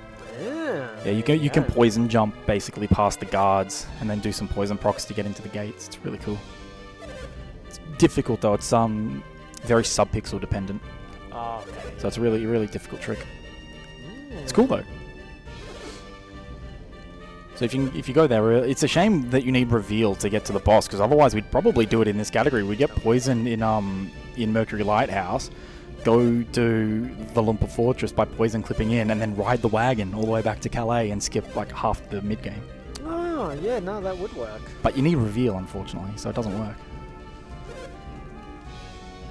Oh, I'm incorrect. You do not have to save Jill. You don't have to save Jill. Yeah, I didn't think you did. But doesn't she give you a stat boosting item? Hard nut, I think. Maybe. I think so. I can't remember. If you go back and talk to her after she's a human again, you mean? Yeah. Because the boys she's with are like, you saved her life, and then they give you something. So I can't remember the what it plot is. that's happening here, by the way, is Babby's explaining to us the whole Lemuria thing. And saying, can you please go there and get my draft for me, because I have enslaved an entire town to build the lighthouse for me by kidnapping a child that I'm holding hostage. Because he's such a nice guy. Yeah, that's right. So he's gonna send us did. to do it as well.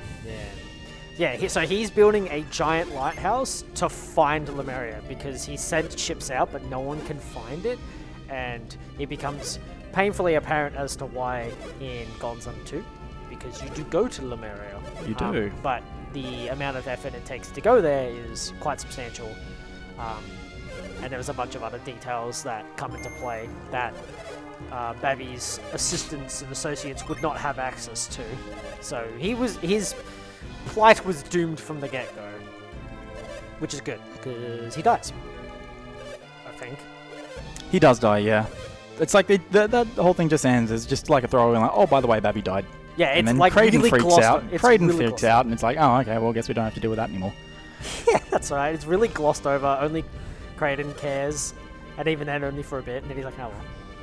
All right, so that's the end of the Babby cutscene. We finally make it into essentially the start of the end game. So from here, pretty much from here to the end of the game, I'm going to start taking encounters. My little run to the overworld first, I won't, but after that, I'm going to start taking encounters because they get really dangerous. Running from stuff becomes super dangerous. But first, I'm going to pick up the Power Bread. Oop. This Power Bread gives a little boost to HP, which can save some situations against the final bosses when you use it on Ivan. I'm also going to pick up some Waters of Life. So this is buying back the Water of Life that I sold earlier, which is nice, yeah.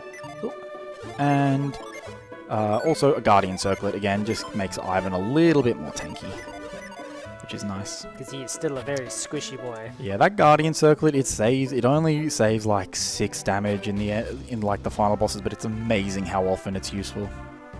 It's amazing how many runs it saves. Ooh, nice encounter skip.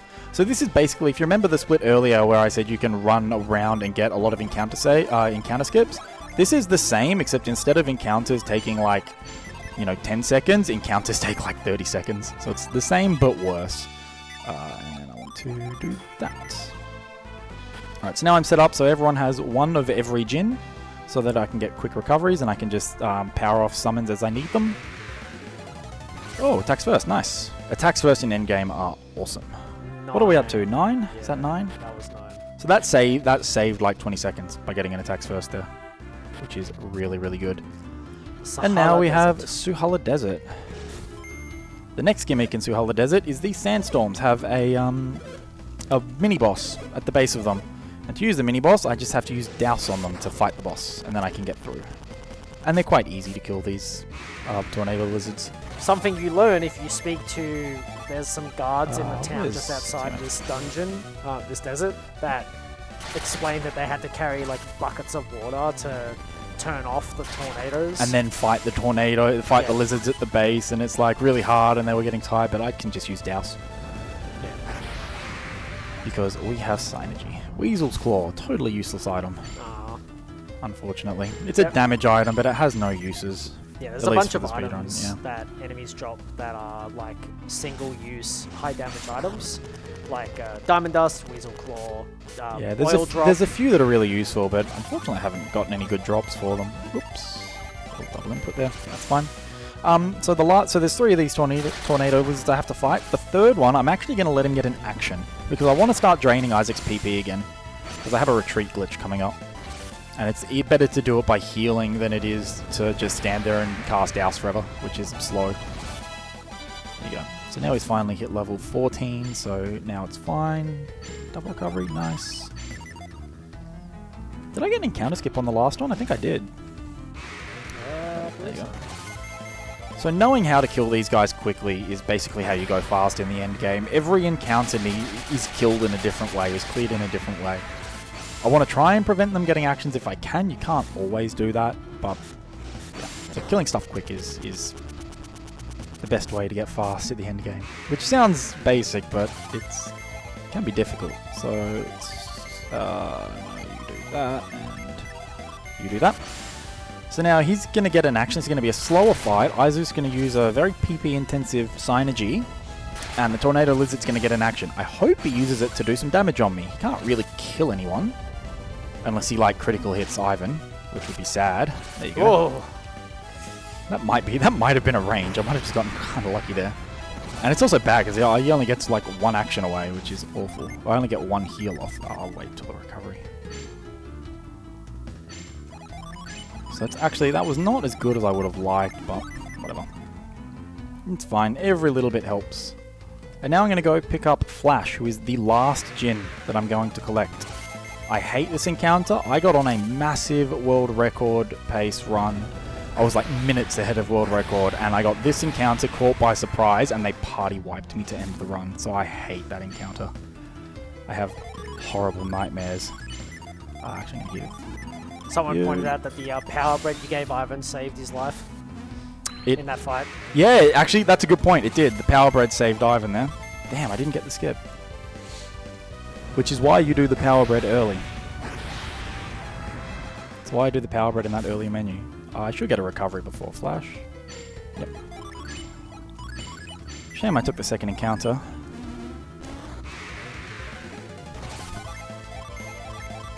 Defend and Prockney and Flash. So ground is the priority Djinn, so it will prevent Flash's action. Otherwise he would outspeed and probably kill me. But because of ground, he doesn't get to do anything. And so it's as long as you don't get caught by surprise, Flash is a totally free fight. So that's the last Djinn I'm going to collect. Flash is broken. He's so broken. 90% damage reduction. It's just Granite, but better. It's like Granite, but like, yeah, but better. I mean, Granite's great, but Flash. Well then, because you have two, you can basically cycle the two of them if you wanted to go like slow mode. Now this dungeon has a boss. It's the tornado that follows you, but you can just run away from it. And if your movement is good, you don't ever actually have to fight him.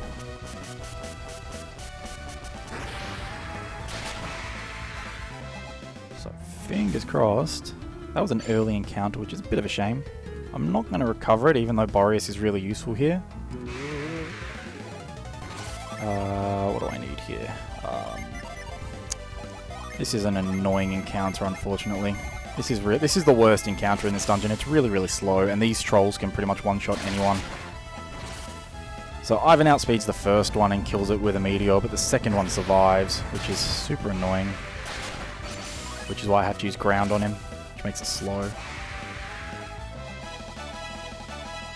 But level ups are nice, I suppose. And oh, he's coming to get me, but you can get away. Skip. Yep. Nice and easy. Skip the boss.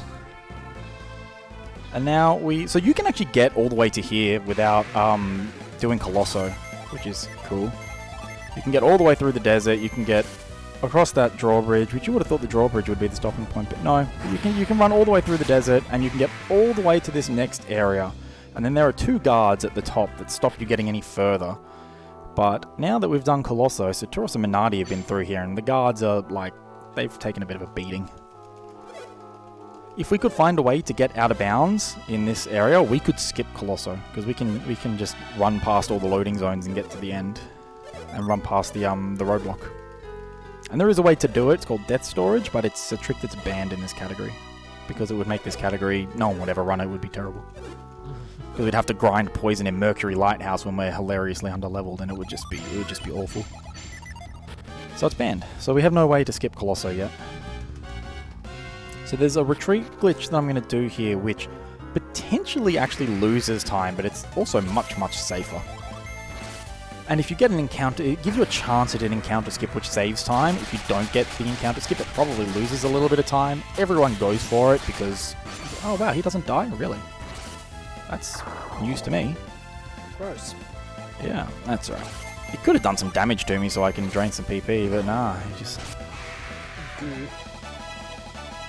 It's alright. So I'm going to jump down here. Please get there. Ooh. Oh, I didn't get it. That's so annoying. Oh, and I didn't recover my Djinn. This is really bad. Let's just throw summons at them. That's a shame. I was like 2 steps away from getting there. I'm going to do a retreat glitch through that next door, and it takes you to the end of the dungeon, but unfortunately, I didn't get the skip. Now I have to hope that they do some damage. Oh, they're not even going to get an action off. Flash was unnecessary. Alright, so now I have to drain a lot of PP. I can stand by some Jin to do it a little bit quicker. Douse does uses 5 PP each use, so it doesn't take too many to do this. And it's always worth going for, even when you lose time. It doesn't lose that much time doing this. It's like 30 seconds or so, which is a shame, but it's not the end of the world. And yeah, and that just takes you to the end of the area. Shame I didn't get the skip, but there's plenty of other encounter skips you can get in the end game to try and save a little bit of time. So I'm going to leave and come straight back. This sets my retreat point to there, so that when I retreat out of Venus Lighthouse, I get a recovery. So, reveal walking. For some reason, in the English version of this game, encounters are turned off in the reveal map. So when I use reveal and walk around in this dungeon only, I can never take an encounter. So we just run around with the reveal up the whole time. And we can just run all the way through Venus Lighthouse number 1. This doesn't work in the Japanese version. Only works in the English version and the also, European version. And also only in this lower half of... Yeah, only in this lower half does it work. Why it's like that? It's probably... It's almost certain... I mean, it's clearly an oversight, but yeah, it's weird. So if you move this without doing the carry, you spawn a cutscene. Yeah. So... Which is why we do the carry without moving, because we don't want Garrett to tell us about things. So this whole part of this dungeon is about opening the way to Venus Lighthouse, and there are 2 possible paths, the yellow path and the blue path.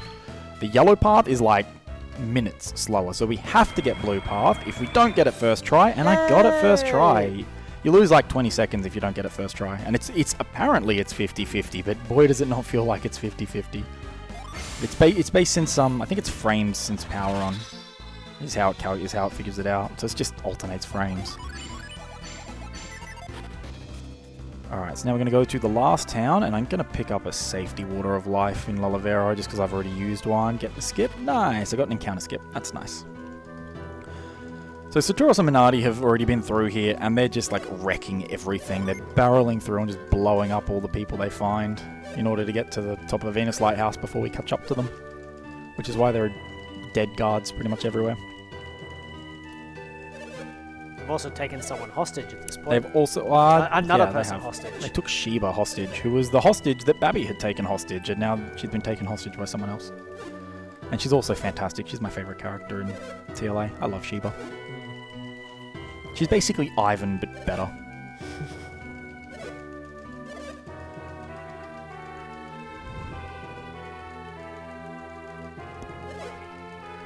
Right, so they're basically telling us, don't worry about us, we'll just lie here and die. It's fine. Go save Sheba. Do you do much shopping here, or do you... There are some shops you can do here. I'm going to pick up a Water of Life. There's a Spirit Armlet that you can buy here. Oop, that's a potion. I don't want that. And the Spirit Armlet saves time on some encounters. The jury's out as to whether or not it's worth getting, whether or not it's actually faster to get it. I don't get it. The current world record holder, Ollie, does get it. Yeah, I think it... Yeah, jury's out. We'll see. Someone will route it out properly one day and figure out on average whether it's faster. So I do another little retreat glitch here. This gives me another chance at an encounter skip. You can get all the way to the end of the Babby Lighthouse, which is this dungeon, with only 1 encounter, if you're lucky. That retreat glitch loses a little bit of time to get to here, but gives you a chance at doing it fast, at getting a skip, which will save a lot of time. I'm just going to go to the bathroom real quick. Yep, that's fine. So you can either use Flash to reduce damage taken from enemies by 90%, or Ground to prevent an action. And knowing which one to use on which random encounter takes a lot of practice. So I know that encounter, I can kill one of those enemies with the Ivan turn, and Ivan outspeeds them. So I can ground the one that doesn't die, do some makeup damage later. And that's faster because then he won't get an action off, so it saves a little bit of time. The animation for flashing ground is essentially the same speed, so it's all about reducing the number of actions taken in an encounter. So you can take encounters in this bottom area, which is annoying. So hopefully I can get to the next door. There's this cutscene and another quick cutscene after it to sit through. And if I can get there, it saves like 30 seconds getting an encounter skip. It's about 50-50. I took that last encounter a touch early, so I don't think I'm going to get there. But we shall see. Hopefully I do. I don't like taking extra encounters down here. Thankfully it was a one summon encounter, so I should get my gem recoveries before I get there. I only need the one tick. And then the next part of the dungeon is Tunnel Ruins. It's possible to get all the way through Tunnel Ruins with no encounters. It's called Tunnel Ruin Skip. I've never done it. It's super rare unless your name is Future X, who's done it like 3 times. Maybe today's the day. Who knows? Maybe the RNG will be kind to me and I'll get TR skip for the first time, but I doubt it. Hopefully I only take the one encounter there again. Alright, so recover my gin. So the whole point here is there's this door that no one knows how to get through, and Satoru and Minardi showed up and just got through the door, and they're like, what? But the door, no one can get through there. And then we just use reveal to open it. And they're like, oh my god, how did you do that? That's amazing. So this is the last of the long cutscenes really before the end of the game. We're almost there. We're into pretty much the last dungeon, or the second to last dungeon. And this is where encounters again get super scary. If I get caught by surprise by an encounter here, there's a very good chance that the run just ends. So I'm going to safety save, probably not Tunnel Ruins, but I will definitely safety save in Venus Lighthouse because I've lost too many runs just to caught by surprise in Venus Lighthouse. It's not fun. Caught by surprise, party wipe, run over, thanks for coming, 3 hours in, we're done. It's just not much fun. But we will avoid that, hopefully. On the flip side, attacks first in Venus Lighthouse are awesome.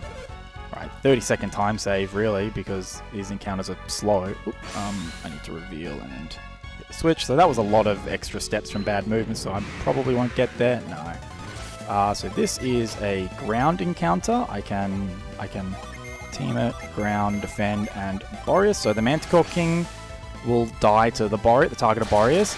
The Wild Griffin is the only thing that outspeeds Ivan for the rest of the game, so I have to use ground on him. And he hits like a truck as well. He does so much damage. I think this kills him. Oh, that doesn't kill him. Alright, never mind. I have to use Flash as well. Man, I played this encounter really badly. Defend. The Procny will absolutely kill him. So he's going to get an action off, which is a shame. This was a really slow encounter. Oops. Because you don't like the encounter combos you can get here are different to what you get at the end game, because you only ever really take one encounter at a time, or 1 or 2 encounters in that lighthouse. Learning the combos can be a bit tricky, because no one ever really grinds them because you use them so little.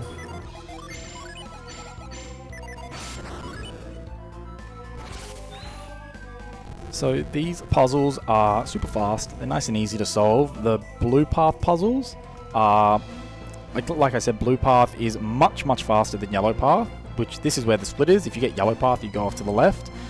Not only is every yellow path puzzle slower than every blue path puzzle, there is an additional puzzle to solve on the yellow path, which is why you have to do blue. It's like 3 minutes faster. Yeah, even if you look at that puzzle. Ooh, push a thing into a hole, and then you jump across. It's like, it's so much simpler. Even if you don't get the blue path, you have to just interact with the statue again to get it to change the path. Yeah, you can just talk to it again and it changes, but it's like you have to do the whole fade out animation again, and it's slow and it's sad when you have to do it. But it's 100% worth it. Oh, that's an early encounter. Pretty sure this I can kill like this.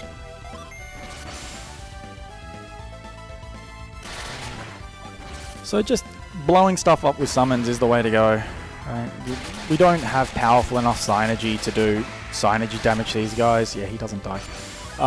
So you just hit them with the most powerful summons that you can. The fastest summon that you know will kill them is the way to go.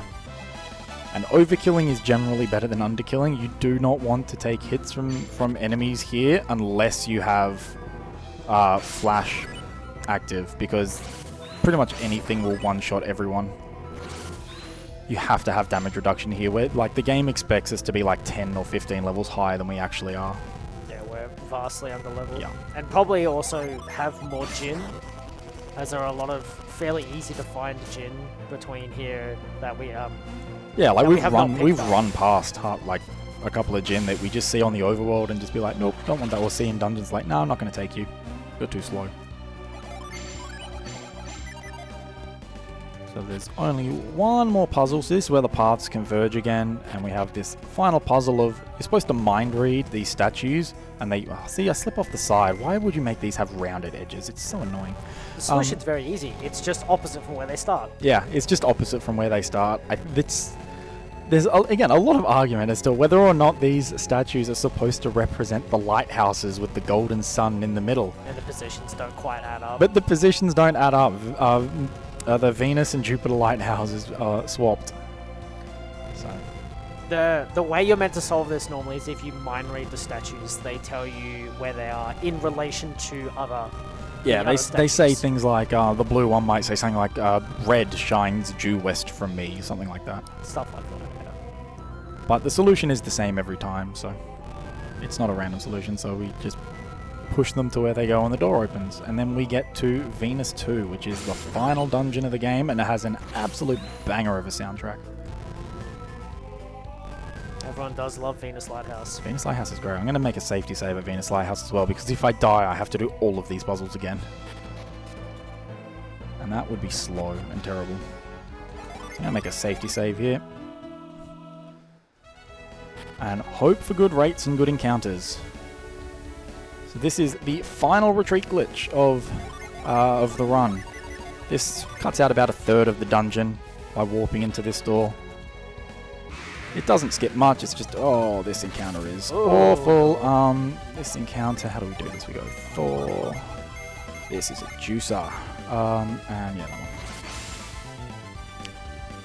Terrible encounter. But it's a ground encounter, which is nice. The only thing that survives is that boulder beast on the right, and the golem gets, the golem is outsped by everything. I think even at level 13 Colosso Struts I should still outspeed. Yeah. So now the golem dies with the target, and the boulder beast is the only thing that survives. And they don't look like much, but they have a self-destruct ability that just like it will one-shot everyone. It'll be a full party wipe, and it would be sad. So it's a bit of a sad encounter, but it gives me a free gen recovery. I get a gen recovery after that turn, so which is nice.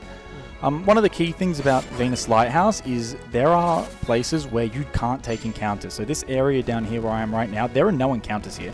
So I can just run around here and recover gen, and it's totally safe. And there's a few places like that where if I have to, I'll just run around, take a little bit of time for safety, and make sure I get my gen back, because you do not want to have an encounter that you can't clear. They will kill you. And it's not really worth trying to run This is a away, great because the chances of not running away is very, very high.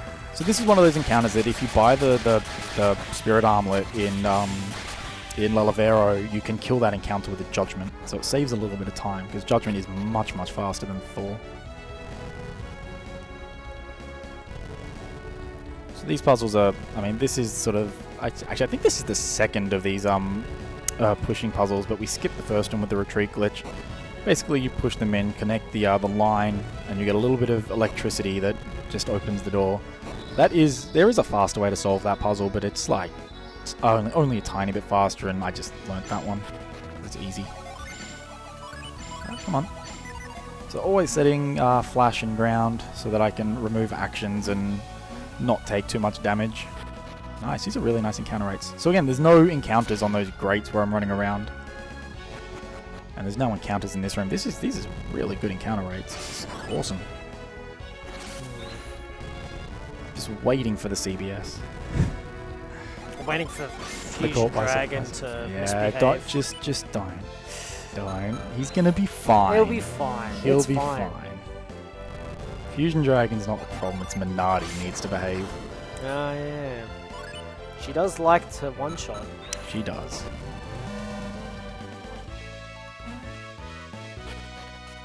So we solve all the puzzles, hit all the buttons, we're almost there. We're going to go pick up the last piece of equipment for the entire game, which is the Gaia Blade. It's the most powerful weapon in the game. It's one of the few items that give a bonus to elemental power, which is nice. That's actually not a bad encounter. Elemental power bonuses are super rare in this game. They don't go up with level, they are used in the Jin damage calculation. So picking up the Gaia Blade gives Isaac a little bit more Venus power, which makes the final bosses a little bit easier. Recovery is fine because I double targeted him. So this is one of the slower encounters. You have to use 2 tier 4 summons. You can't kill one of them in one shot, so you have to... Oh, spiked armor. Yes, let's go. What a fantastic drop. That's a rare drop that does like additional attack damage. That's awesome. I was thinking if you were going to get the Jupiter Blade, like just manage to get that drop. This would have been so good if I had... Oh, I do have Procny. Oh, no, I don't have Judgment. How do I kill this efficiently? Let's do something like that. I think will probably kill it. Yeah, there's a bunch of rare drops you can get here. Spiked armor is really nice. I'm gonna put it. Who am I gonna put that on for a little bit of extra oomph? Probably Isaac. Ugh, what a sad encounter. If I had Judgment, this is actually not a bad encounter. You can kill this really quickly, but I only got one of my gem recoveries. I got a little bit unlucky with my gem recovery ticks, which you always do. Wow, he didn't die. That's surprising. That's right. I can heal die on the next turn. This should probably kill him. Yep, there you go. Everyone gets some levels, and I got my Jin recovery. So this is the Gaia Blade in the chest. Super simple puzzle to get him, or to get it. And I'm going to equip it right now, because otherwise I will forget. Probably do this on Isaac. So having a little bit of extra attack is actually really useful. It will change the Satoros and Minardi fight a little bit, so I'm going to have to do a little bit of routing on the fly to try and figure out the fastest way to kill Satoros and Minardi with a little bit of extra attack. This is the last puzzle. It also takes about a minute. It's kind of slow. So if we have any donations, Worcester, now is a really nice time. Yeah, we do have a couple of donations. So we had $2 from Aprom, and we also had $20 from Zaydetta that said, don't get to see Golden Sun runs at events too often, so here's good luck to a clean endgame. It's been a relatively clean endgame so far. Yeah. This Venus 2's not been too bad. That last encounter was a bit of a shame, but that's alright. The rest of this has actually been... It's behaving, which is nice. Venus 2... Yeah, Venus 2 can very much not behave. This last run to the end is the scary bit, because there's a lot of rooms where you don't really get that many Jin recoveries. So there's rooms that so every time you go through a door, your Jin recovery steps reset to 0. So if a run is just short enough that you don't get a recovery, you have to get it in the next room by starting again from scratch. But the encounters don't reset, so it can be very, very scary if you're cutting it fine. And there's a couple of rooms here that you're cutting it very fine. Probably still have 2 encounters left. So if I get one before that, I'm going to go across that sand waterfall. There's no encounters on that waterfall. If I get an encounter before that, I'll just sit on it. Yeah, I did. Oh, it's the same encounter. Hello. Now we get to do this one quickly. Defend. There. Oh, come on. I can go across. So unfortunately, the spiders get actions off, but Procny and oh, I did this the wrong way around. A Procny and a Judgment is fast. I should have done it the other way around. I should have done the Judgment with Ivan. And then I would have killed the three Will-O-Wisps. Oh, don't. Oh, thank God. I'm very glad that didn't proc. Horns procking is awful. We don't like that. Alright, now these guys will die.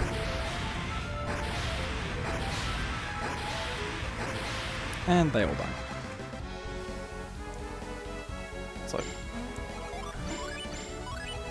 So I'm going to get a recovery just in case, and I'm going to take a little bit of a time loss to run around on the sand just to make sure I get a recovery before the next room. There we go. So again, you can't take encounters on the sand, but you do get Jin recoveries.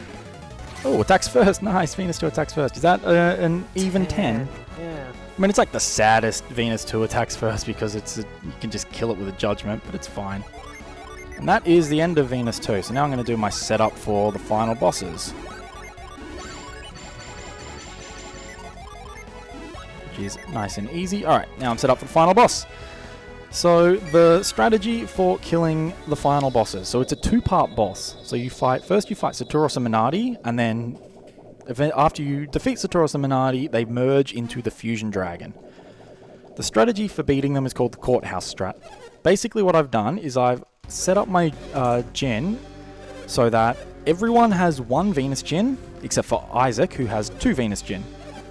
On turn 1 of the fight, everyone will use their Venus Gen. Garrett has Granite, which has priority, so he will outspeed Isaac, which is very important. Ground also has priority, so that will also outspeed Isaac, and Mia just outspeeds Isaac naturally. So you can use all of the Gen, get Judgment available, and then Isaac will cast Judgment. On the second turn, Mia now has access to Wish, which is an AoE party healing spell. So on the second turn, she'll use Wish, Isaac will use one of his Venus Gen, Garrett will use Flash to reduce damage, and which will outspeed everything because it's priority, and Ivan will use Mars to immediately use the Flash that was put on standby. The next turn, everyone recovers a Venus Gen, and you just repeat, and you cycle those 2 turns back and forth. We call it the Courthouse Strat because we're raining down judgment on our enemies. Because haha, aren't we funny? And it is super safe. It's the fastest way we know to deal consistent DPS, and it is a relatively safe strat. Unfortunately, Saturos and Minardi have some actions that can cause us problems. Namely Minardi, she's the worst. She has an ability called Death Size, which if she uses it, has a 1 in 8 chance to proc instant death, which is obviously terrible. So these guys are run killers. There are situations where no matter what you do, the RNG just doesn't play ball and you can't beat them. But if they just use Death Size a lot, particularly if they Death Size Mia, because she has all of the revives, if she goes down, then you can't win the fight. Which is why I made a safety save. So hopefully they play along. It is a consistent enough strat that we go for a setup to kill the Fusion Dragon in 5 turns. So we actually do a slightly inefficient kill on Saturos and Minardi to try and set up a fast Fusion Dragon. Although having the spiked armor is going to throw out some of my calculations for that, so we'll see if I actually go for it. 5-turn Fusion Dragons rarely happen. It's super fast when you get them, but they actually don't happen that often. Everything has to go according to plan. Because in addition to Death Size not proccing, you can't have things like they can't ever heal, they can't use Break, which removes your elemental buffs, they can't use Resist, which decreases summon damage that they take. So there's a lot of things that you don't want to see in order to get a 5-turn setup. But they do happen. I did one in practice right before this run, actually. So story-wise, they're trying to get the Shaman's Rod, which is what Ivan's had this whole time. So because they need it to open the Jupiter Lighthouse. And the exchange was that they would release Sheba, but actually they did some careful word trickery, and they're like, we won't hurt her, but we're keeping her. And that's primarily because they still need a Jupiter added in order to actually get into Jupiter Lighthouse and do everything in there. You need one of each element to get into the lighthouses, respectively. So yeah, now it's reached to a point, and we will begin the final fight. Oh, that was close. Had a double input and almost threw the fight on the first turn. Yeah, so even though Saturos hits harder, we do not want to see Death Size, so I always ground Minardi when I can. So Inferno, totally fine. He can't kill anyone through Granite on turn 1. He can kill Ivan through Granite in some situations, but turn 1's fine. So that's the Judgment turn, and now I do a healing turn. First Mars use, I target Minardi, just to do a little bit of extra damage in Minardi. Oh, she used Wish turn 1. Okay, so now I have to try and... So 5-turn fight's not dead. Wish isn't too bad. You can do some makeup damage. But if they do anything else, any of the other actions that I don't want to see, then the 5-turn fight dies, which is probably not a bad thing. I don't want to be tempted to go for it and throw the run. So that's a Wish turn, and now we get recovery for all of the Venus Gen, so now I just roll straight back into a Judgment turn. Vine's very good because they have access to Break, which removes all your debuffs, but they don't have anything that removes their own debuffs that you apply to them, and so by dropping their agility, we can guarantee that we'll outspeed them, as opposed to having to put on, say, Zephyr, and then they immediately break and drop it all. Yeah. So now, in particular, Isaac outspeeds Saturos, which is super important.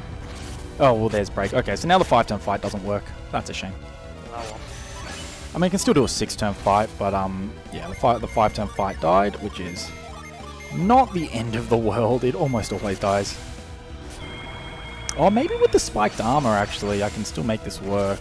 You know, I'm not going to try. We're going to play this nice and safe. Impact. Okay, she used it on Minardi. If she uses Impact on Saturos, then he can one-shot Ivan from full HP through Granite, which we don't want. Wow, he's just in Inferno mode today. He does this sometimes. Sometimes he gets in a mood where he just casts Inferno forever, and it's fine. We'll take it. Inferno's slow, but it does it like it's not dangerous, so we will absolutely take Infernos. Whereas Inferno, when we first fought it, was quite scary. Yeah. Where it's still the same power it was before then, so we're not as scared by it. Yep.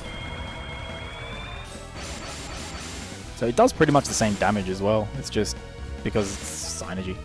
But we have more HP, so we can tank more. And we have ways to reduce damage taken. Good old Granite and Flash. Good old Granite Flash. Alright, so we only need to get through one more scary Minardi turn. I don't know why I'm targeting Minardi with these. I shouldn't be doing that. Probably countering the spiked armor boost that I'm getting from Flint. So it's probably not a bad thing. Nice! No death sides. That's Excellent. so good. I'm so happy we didn't see a death size. It is possible to also not get dropped by death size, like it just fails. Yeah, it's a the 1 in proc. 8 chance to proc. It's like I think it's like a 40% chance to use and a 1 in 8 chance to proc. So I think Minardi should die this turn.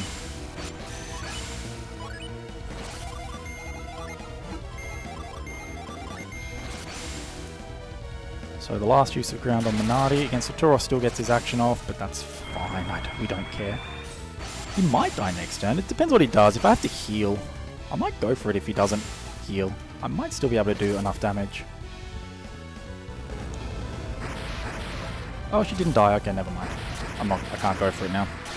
Pyroclasm is war. Yes, there you go. Guardian Circlet and The bread! Guardian Circlet and bread coming in. What did I say? The Guardian Circlet only reduces a couple of damage, but it's so often useful. That actually it just saved the well, probably not the fight. You can recover if he goes down. Yeah, she's down. But that was that's so he is And he gonna die? Pyroclasm is No, the he next step from Eruption. Yep. They hurt. Ooh, they are very they painful. do hurt. They hurt a lot. I can get a free heal in here. I only need a Ramses to kill him. Remember to eat your bread. Yeah, the Power Bread Guardian Circlet combo coming in clutch. You love to see it. Oh, it's so good.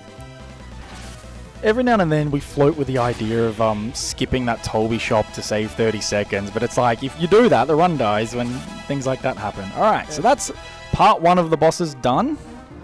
It's just the Fusion Dragon to go. With the setup I've done here with that fight, I have the fastest fight I can do with Fusion Dragon is 6 turns. Unless everything looks absolutely perfect, I won't go for it. Because he can use a move, he can use Break on the second to last turn, which means he won't die on turn 6, and then you're in a world of hurt. You have to hope RNG is on your side after that, so unless everything looks perfect, I won't go for it. Good idea. Yeah. So He has a number of actions we don't want to see. Evil Blessing is probably the chief of them. yeah. If he uses Evil Blessing, it can proc Haunt. Haunt has a 1 in 8 chance to return 25% damage back to the user, which, because summons do damage relative to enemies' max HP, 25% of the damage done by a Judgment is more HP than Isaac has, so he will die if it procs. So we do not want to see Isaac get Haunt. It's super scary. That's really the worst thing we can see here. The other actions we don't like are Severe Blow. Has a chance to reduce proc and reduce damage HP to 1 HP. That's also super scary if he uses it on his first of his 2 actions. But that's much less likely than he Evil Blessing. has to use it, and then it has to proc. Yeah. And it has to be on his first turn. Yep. So it's much less likely to occur. A Yep. lot of his attacks are actually summons. So the tier 3 and tier 4 Mars summons specifically are attacks that you will actually see him use. Alright, so we start this on a wish turn, but everyone's already at full HP, so I'm going to do a little bit of extra damage. And Mars. So he has some actions that are super slow, like Outer Space and stuff. Dragon Driver, that's fine. That's a We level like that. 3 We want to see Mars that. summon. The task basically just manips Dragon Driver over and over because it's really good. 'cause it's fast and doesn't do much damage. Yeah, in manipulation And attack, fights, nice, great first turn. you can't choose where he's going to attack because of all the animations that occur during the cutscene. But if you can get him to do only AoE, like everyone getting hit attacks, like Dragon Driver, then you can keep the fight relatively on track for RNG manipulation. But we don't have access to that. So we're Funnily just gonna enough, it's fly out of up to- space as well. We use quite a lot, even though it's Yeah. super slow. But yes, it's such a low level. It's the only thing that doesn't kill you. Yeah. So that's judgment number 1. We need 3 judgments and then a Boreas and a Thor in order to kill him. Drain Fang. Yeah, he's been super nice so far. Nope, Flint. So we have judgment number 1 down. Now we get a healing turn. Not that we've taken much damage, but healing turn. You always take your heals. What do you got for me this time? Attack? Oh, he's going Berserker mode. Like that. Deadly Gas. Yeah, it's probably late enough. Ooh, The triple proc. triple proc. The proc on Ivan is scary. Yes, I'm definitely not going to go for the fast kills now. You just can't risk it from here. Yeah, we just do not Venom, have the Venom. I resource. think it procs 20%, 20 or 25% damage. It's huge. It does a lot of splashback damage. It's awful. We don't like Venom. Yeah, it hurts a lot. Yeah. So especially on Ivan is super sketchy. He can die in situations now. Like if he gets targeted by outer space here, he might actually die. Oh, the dodge! The dodge! Yes! Ivan, I love you. You are crushing it. Alright, so I need 1 more judgment and then a Boreas. A Boreas and a Thor. On the same turn, which we call the Thorius turn. Because we're so imaginative. Now we heal, everyone will be back to full HP. Drain Fang. He's focusing Ivan. He is beaten down on Ivan. But Ivan's holding strong. He's doing his thing. Attack again. Man, this is a very friendly dragon. Yeah, he's not showing off his nasty stuff, but hey, we'll keep it that way. Yeah, so I'm actually going to get the a 7-turn fight here, which is good, because you can't use Break anymore. Isaac will outspeed. So I can just use Thor and Boreas on the next turn, and he will die, which is really, really nice. I think we're through the fight. I don't think there's anything he can do to cause me problems now. I think we're... Even if something goes belly up, you should be able to rush him down. Yeah, I think we're in the clear here. So there's the Evil Spirit, but that doesn't matter at this point, because now I'm just going to summon him down, and he's going to... I'm even going to put a flash up for safety, just in case I've done a damage miscalculation somewhere, but this was a really clean fight. So timing does not happen on Fusion Dragon Death. There is a cutscene post Fusion Dragon to mash through, and it does matter. There have been world records made or lost with some of the frame savers in the final cutscene. It's about a 6.5 minute cutscene. Yeah. And he dies? Yeah, he dies. Nice. So there you go. Excellent. That was a very good fight. That was a really nice Saturos Minardi Fusion Dragon. I could have done the 6-turn fight. It would have been fine. But yeah, better to not risk those things. You really did get all of the bad stuff out of the way and go to the cave. And then everything was just And then everything was fine. Yeah, like totally average RNG for the rest of the run. Nothing particularly super fast. Nothing really super slow, which is really nice when the game cooperates in the end game. So this is about a 6.5 minute cutscene, so probably last chance to get some donations if we have any. No? See you shaking your head over there? It is quite early. It's fine. It is early in the morning. Everyone's still asleep. That's fine. So I'll probably take some time to make some shout outs then. Yep. So first and foremost to my fiance, who puts up with me running this game and shouting at my computer a lot. She is an absolute saint. It's my computer is within earshot of the TV as well. So when things go wrong and I mute my microphone and start swearing at the universe, she puts up with it. So shout outs to her. She couldn't be here because she's very sleepy. She went out last night and showed up at midnight and collapsed. So she's not here. But other than that, it's to the entire Golden Sun speedrunning community. Those guys are just fantastic. It's one of the most welcoming communities I've ever been a part of. The second I showed up, it's like, oh, you want to run the game? Here's all the tools to do it. Here, if you have any questions, just ask us. It's like, it's awesome. They're so great. I mean, I'm not going to individually name people because I'll forget someone and that would be awful. They're all fantastic people. But they are such fantastic people. Like the fact that we still have, there's about half a dozen of us who are actively running this game at the moment. We just completely busted TLA wide open recently. Sorry, Worster, like a week after you set a world record, we took an hour and a half off the run. Sorry. But yeah, it's like these games are still super active. Like even just before this run, there was one of the guys was doing a meme collect all the chests run that finished like an hour before my run. So it's like there's always people around. So if you enjoy this game, this speedrun is like it's not a hard speedrun to learn, and it's super good fun. So highly recommend you check it out. Yeah, do you have anyone to shout out? Oh, just ASM as a whole. Yeah. Thanks. Thank you, ASM. I should thank ASM. Thank you for having me. This is my first live marathon, so I'm super excited to be here. So thank you so much for having me. It's been great fun. Absolutely no problem. We love having everyone on. We like seeing new faces in the community. Anyone who's interested in joining us, we've got all the links for our socials. The Discord's probably the place to go for joining AusSpeedruns as a whole. And also shout outs to Game on Cancer as well. As I said, as an early career cancer researcher, very fantastic. They are a fantastic charity. Like, raising money for early career research in Australia is huge. It's a huge brain drain because it just isn't enough funding to go around. And so people finish their PhDs and they just leave the country. So being able to keep people here with charities like Game on Cancer is awesome. So please donate. You're keeping me employed, which is nice. Keeping us doing fantastic work. So this is almost the last cutscene. Like I said, there are 2 frame savers at the very end of the game. The first one is Iodum, who's the guy who followed us for a lot of the end game. He wants to chat to us, and if we try and leave this building, we'll turn around and he'll say, "Hey, can you wait outside and talk to me?" I can just talk to him and get the same message, and it saves like half a second. But as I said, it's a frame saver. We have had, on multiple occasions, times on the leaderboard split by less than 10 frames in a 3.5 hour run. So that's why we do the epilogue. It's super important. Plus, it's always nice to get the credits. It's nice when you see credits.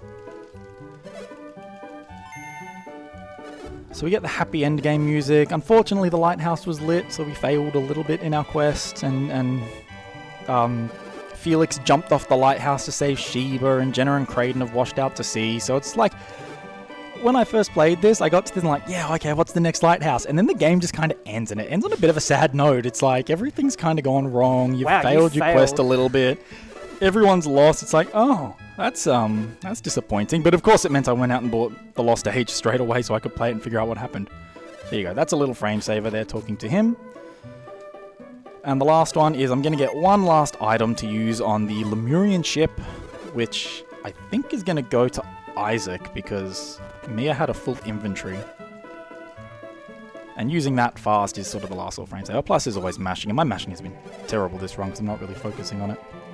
We do allow turbo in this category because, as you've noticed, I'm doing a lot of mashing, and it's okay on keyboard, but for people who use controllers, it absolutely destroys your wrists. So we allow turbo set to 10 Hz, which is slower than optimal mashing by about 30 seconds over the course of the entire run. Almost everyone uses it unless you're doing world record attempts, and even then I think Plexus still uses turbo. Saves your wrists in the long run. Yeah, it saves your wrists in the long run. It's not so bad with keyboard. It's actually a nice, comfortable position for me to do it, and as a weirdo keyboard runner, it's fine for me. So that's the last we're going to hear from Iodum, and now I just have to go and find the ship, and it'll be the final cutscene, and then we're almost there.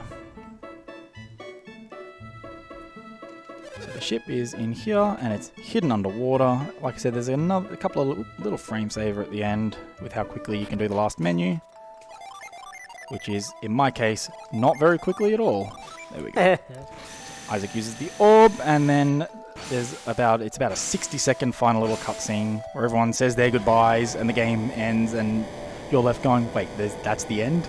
Please, I want more. I want to play again. Yeah. So then you go do the Lost Age, which, who knows, maybe ASM next year will do the Lost Age run. It's a much longer speed run. The No Saving Good category Lost Age, it's like a 5.5 hour speed run, so it's an investment to do it.